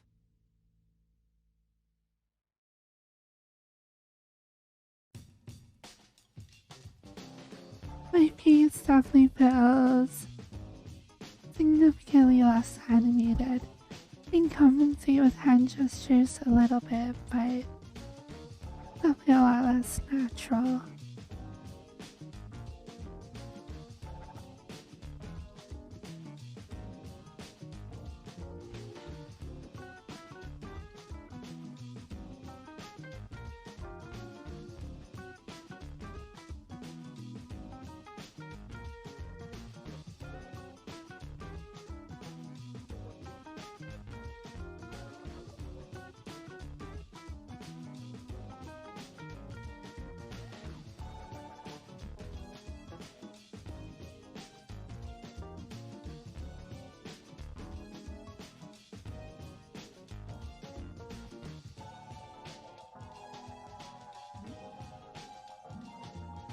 I have an idea.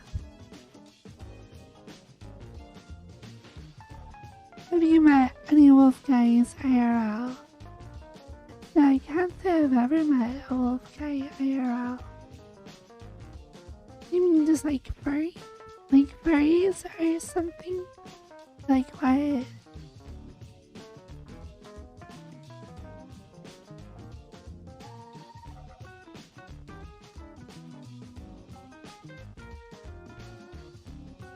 I don't really know what I mean. Okay, I don't know what you mean either. Oh, my voice does not sound good today. Yesterday my voice sounded a lot better. Now my voice does not sound good.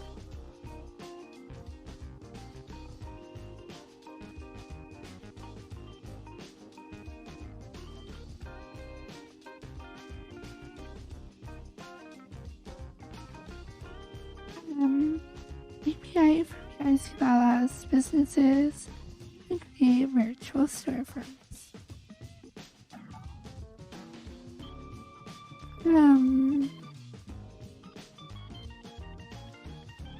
We kind of have that. Could definitely be fleshed out more. Because all the best they have is well, all they really have is like HTML links that they can. Are you going?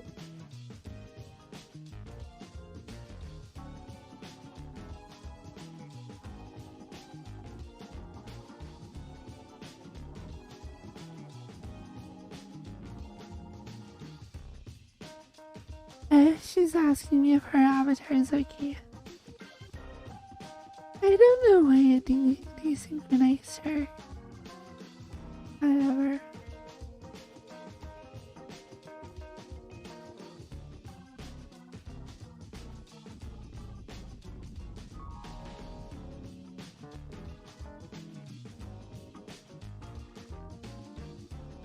Alright, okay. Time for a nappy again. Maybe like a normal part of my stream. Just like, you can nap with chat.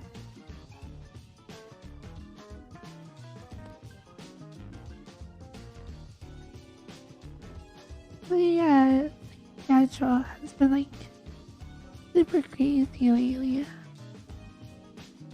Oh,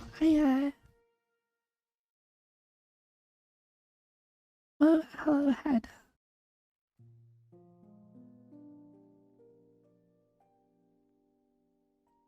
Like, this last night, I fell asleep around like midnight, and I like woke up at like 3 a.m. and I got on Indeed. I did like some resume stuff. I like wrote up my resume again. I don't know. And then I was just up for a couple hours until the stream started. I'm tired again.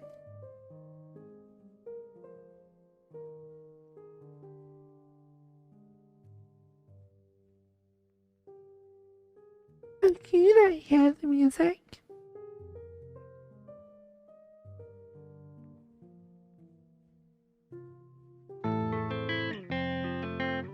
Yeah, yeah. Let's have.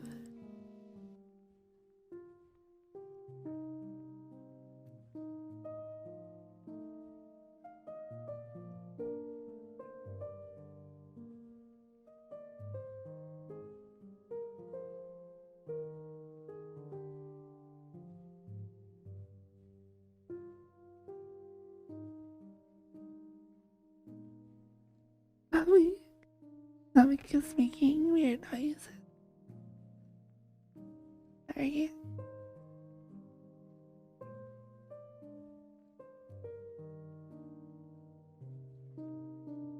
Oh, gross.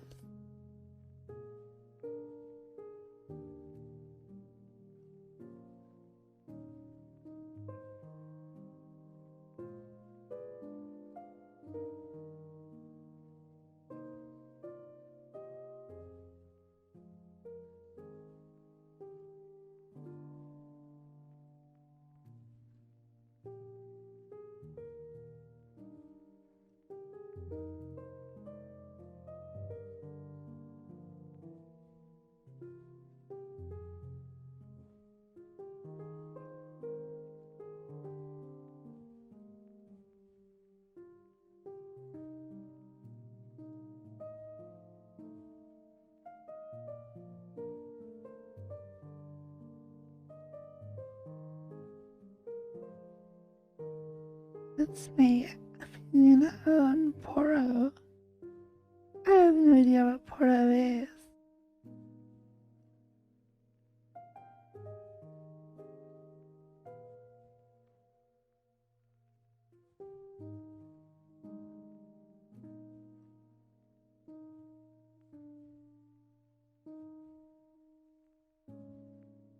Are you feeding chat? I didn't think so.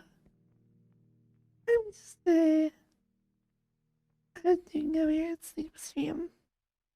A little nap.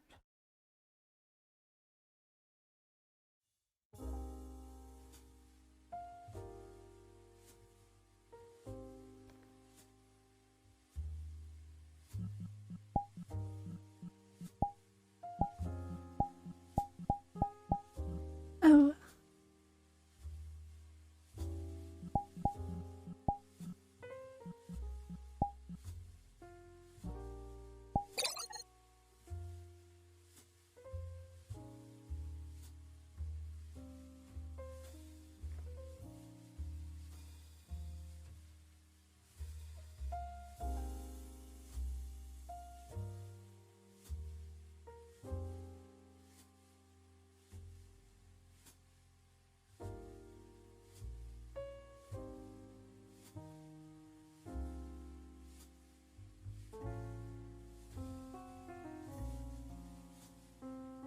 yes. Oh, the typing here is terrible.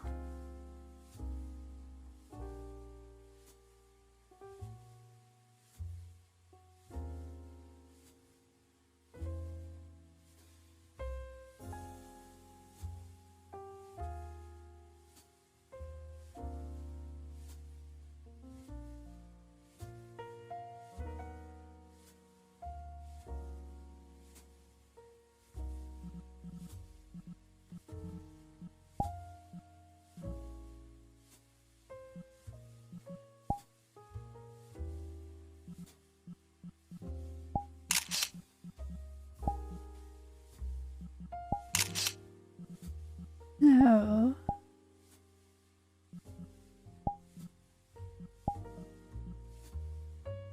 Okay. I just had to send a reply to a Snowbreeze request on Mingo. Hopefully she'll be here. That would be cool to have Mingo and Snow here.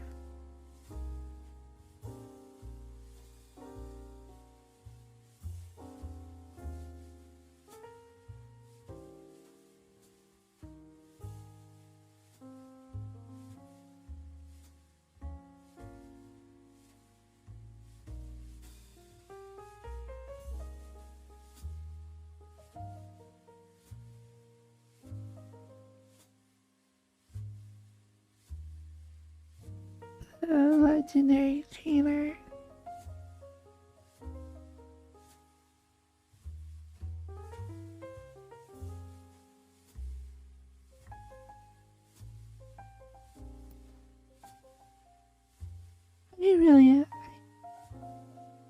I don't know what's gonna happen.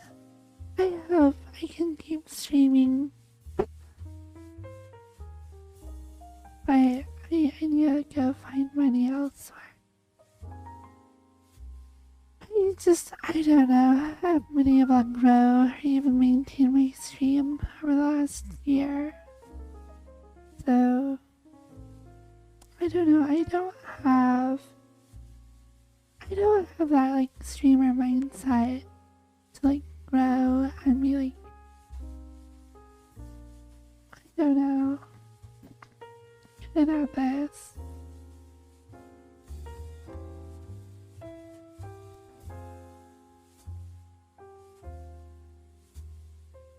I think at this point it's just about getting an actual job.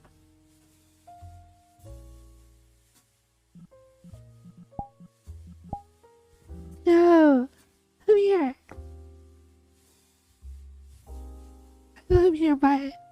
Come sit with me.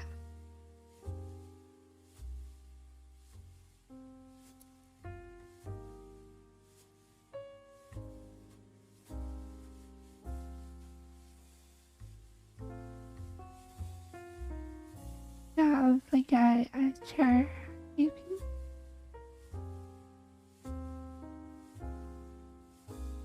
Okay, cool.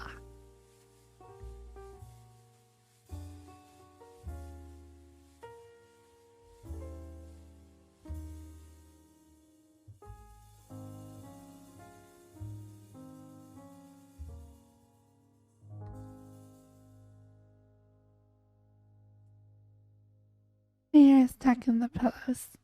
Here, come here. Look at you. This person right here. I don't know what to say about them. They are the sweetest, most talented, most wholesome, like, I don't mean that, like, genuinely wonderful, fulfilling person. But, like, friends are, like, easy, or, like, I don't know. There are a few people that fill my heart like Snowbreeze does. It just makes me happy to know that they exist. Like the world has people that is absolutely adorable and sweet as Snowbreeze. I love you. I really do.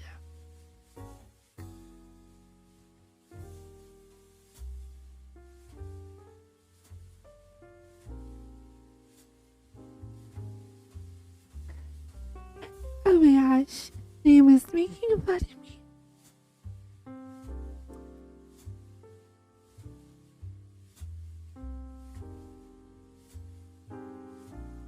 I mean, it's no, though. You really are, like, just the best.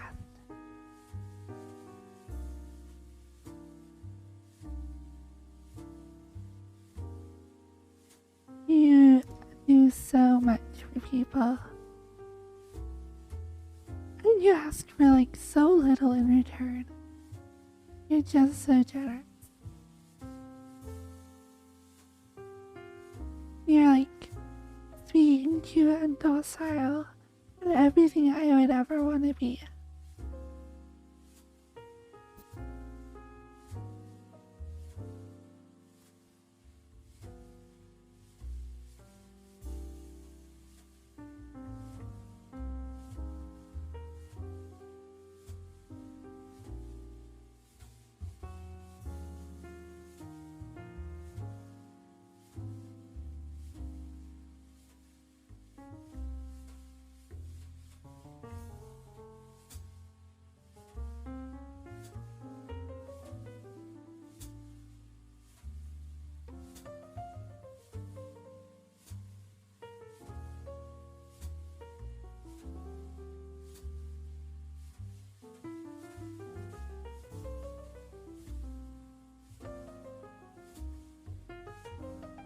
You wanna like, I would love to get a point with you where we could talk openly.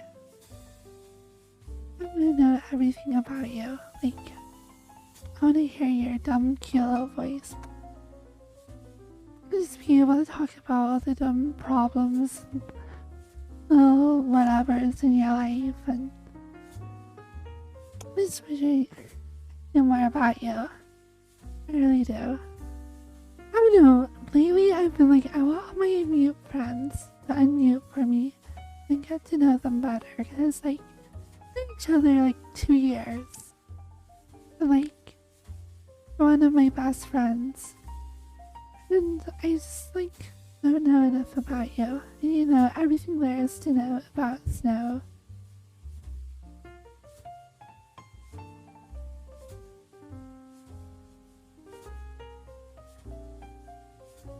Which I feel like it's bad manners to like ask a mute to unmute. Is, I don't know, kind of an interesting social part of like VR chat that there is like this unspoken rule. Like, you don't go around asking mutes to unmute. But no means you have to unmute for me so you can talk. Oh my gosh, no, I'm joking, but that would be nice.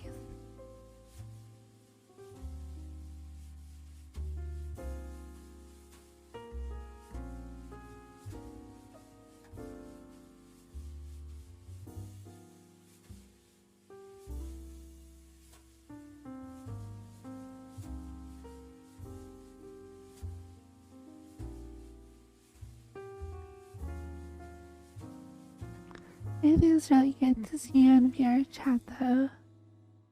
It's been a minute since we've hung out.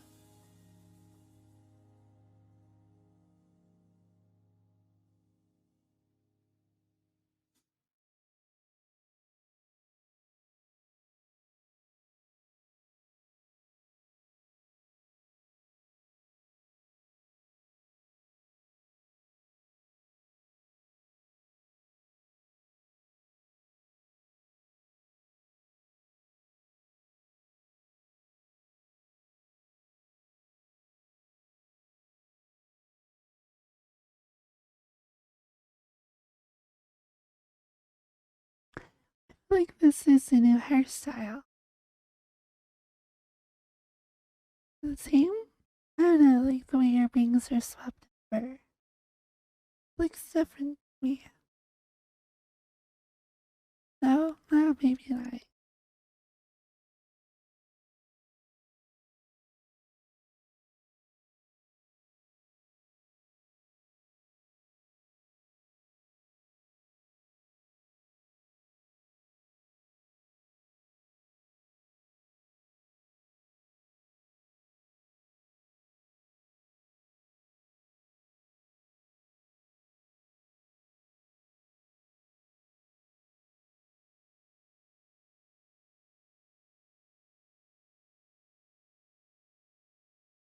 I think I'm gonna end my stream soon.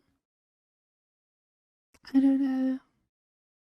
I'm almost at 4 hours, which is normally about how long I get. been wanting to try and do like 5 hours, but it's been hard. I don't know how people stream so long. I'm so terrible at it.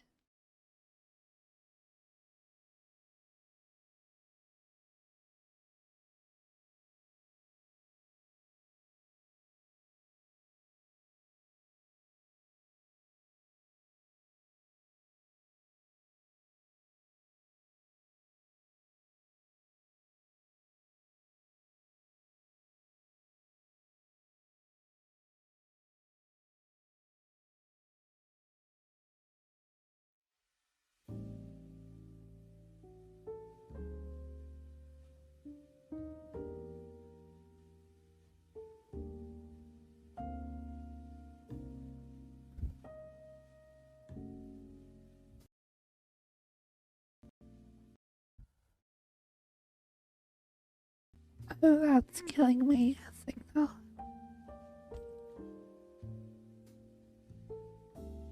There we go.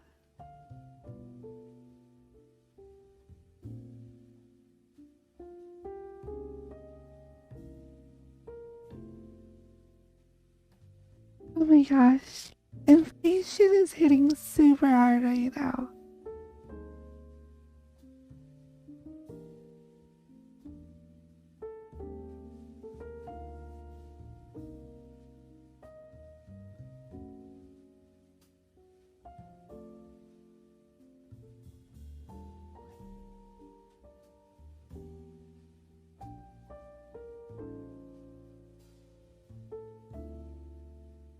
Here, so you and I should move a little forward.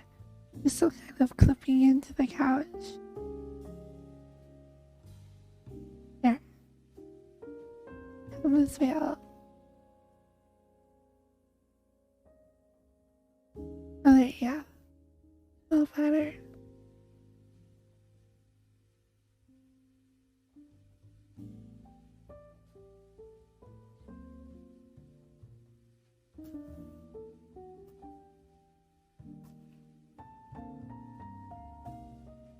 Thank you. I don't really get an ASMR very often. I really like it. I enjoy it.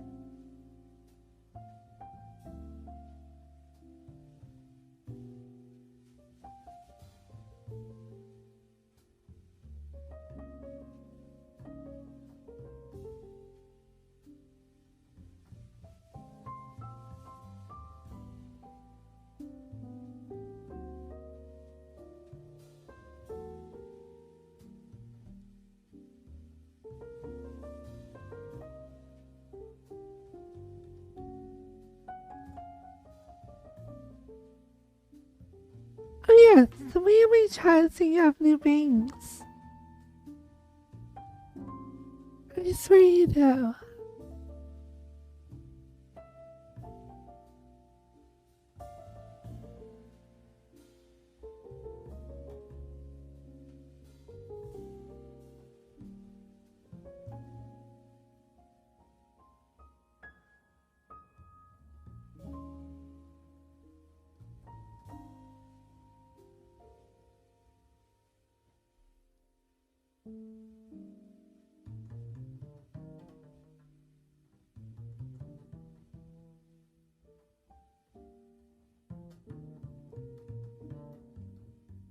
You're gonna put me asleep.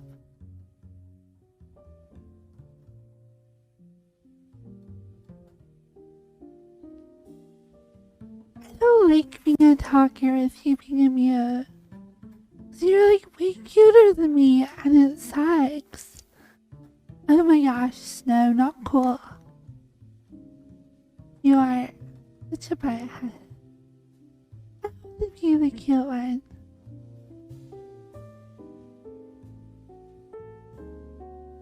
You a butthead.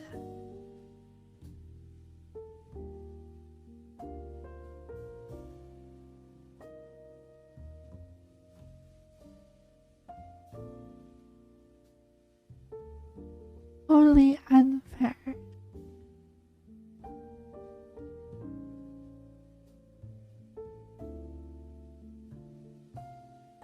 But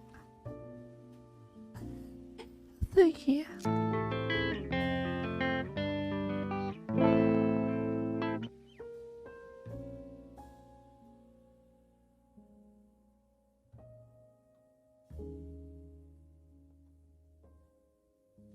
Oh my gosh, our cracks, thank you. Oh, sorry. I should mute myself. I always forget to. Mingo's over there.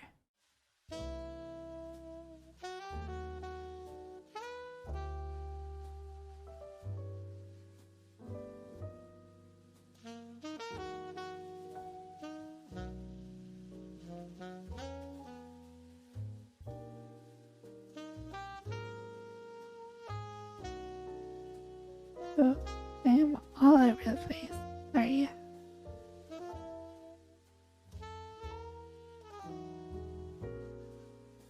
Have you seen? I made like a new sweater. Here, let me show you. I think it turned out pretty well. So it's a little bit clipping, but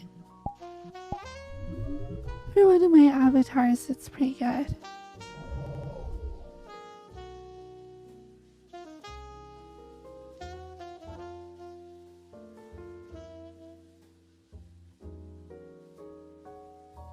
All I did was, I used the base body mesh, and I copy pasted it.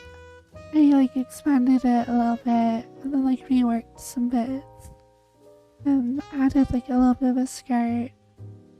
And then I put it through Substance Painter to add kind of a knit design. I saw you last time we were hanging out around Coral, and everybody were wearing this. It's super cute. Also, my eye tracking is broken. I might restart VR chat so it fixes itself. So I will be right back. Don't go anywhere. And I'll see you. Okay.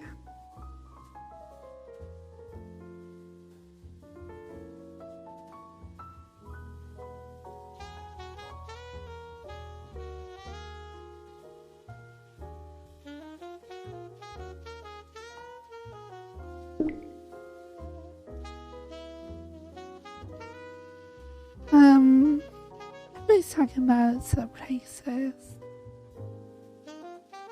But my AWP, what is that? Over sniping everybody.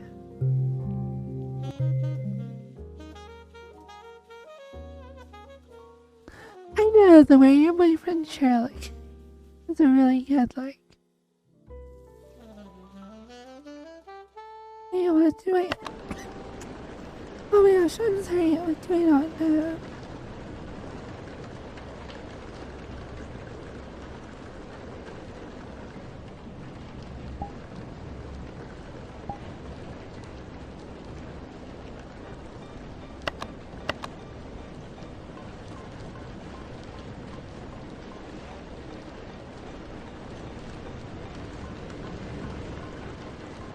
Yeah, let's see if I can post something going on.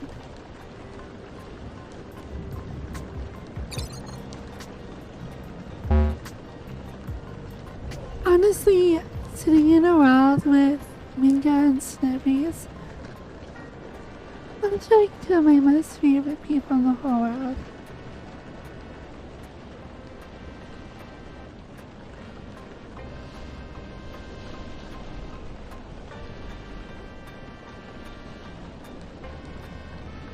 I saw that 6 months sub you gave, Hotbar Rocks. Thank you so much. Those long-term sub gifts are really, really interesting. It's kind of cool to see people stick around from those. It's actually really smart and cool.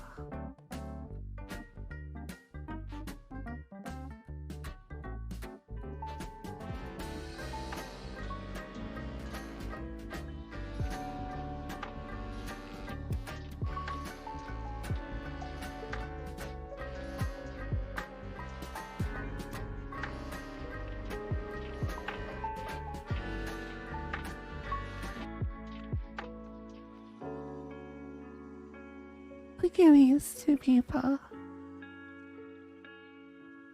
These are, I don't know, back from like the old days, back in like the gator and all that. Like, I don't know. It's just, I love my nostalgic memories from all that. Hanging out with you too. Saw a lot of time together back then. It was really nice.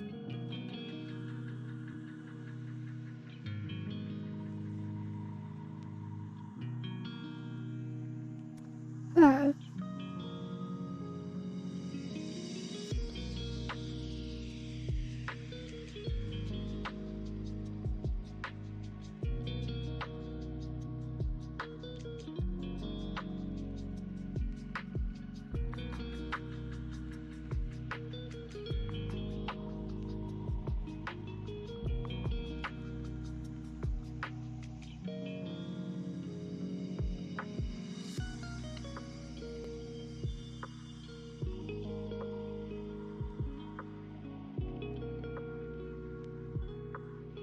I really like Simon's hat.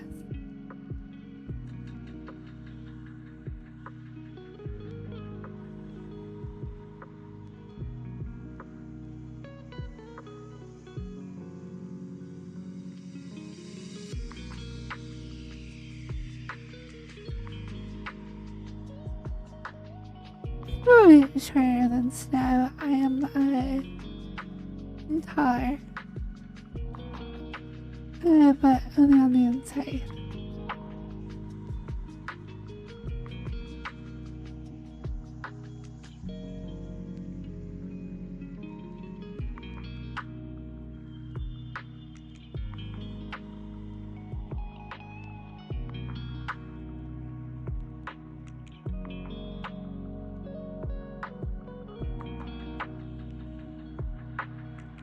Bingo. I'll be honest with you. I'm really worried about where you've been going. You've become pothead.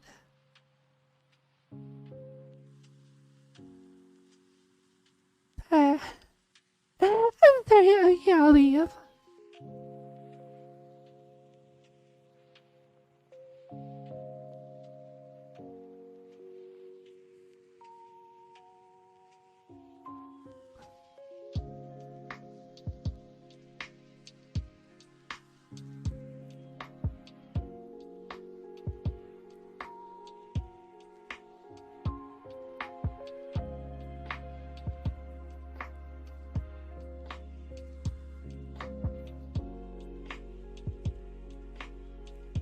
No, don't spread it to me to Snow Breeze. Oh my gosh, Bingo, you're a bad influence.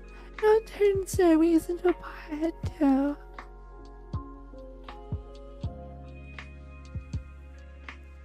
Oh, sorry.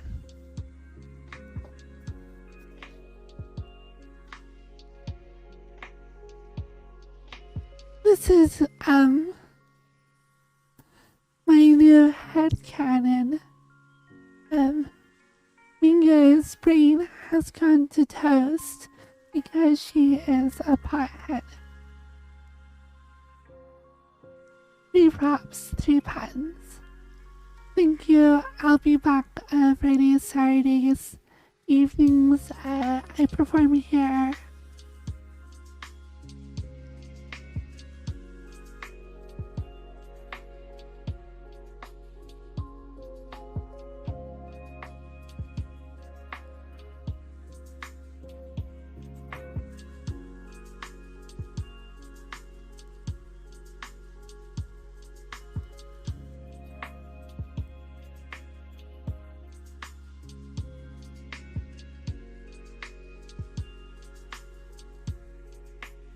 Back the question, why is there a little cannon here though?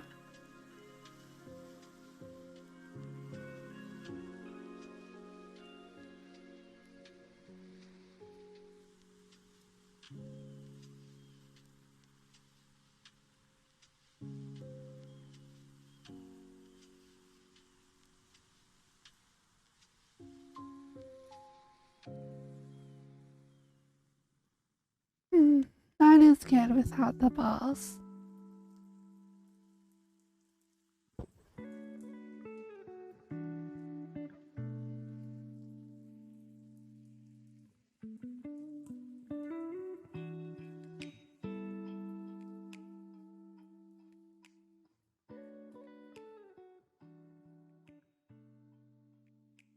Three quinoa, yeah, that would be it. I think I rated mango yesterday. I thought that maybe myself.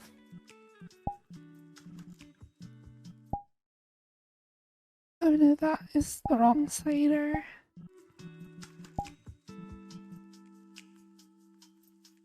Our Crocs or name or whoever is the mod. Could you set up a raid for quinoa? I don't know her, whatever her Twitch thing is.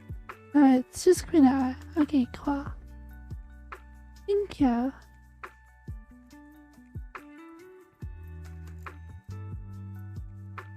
I am really proud of my puns today. That was funny. I had like 3 items. There was like a pie, a toaster, and a cannon. I nailed it. I'm a comedy genius.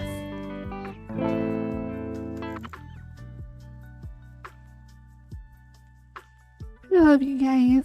Thank you so much for hanging out. I will see you tomorrow. Same time, same deal. Lots of me just talking about myself and about nothing. Thank you guys so much for just being there.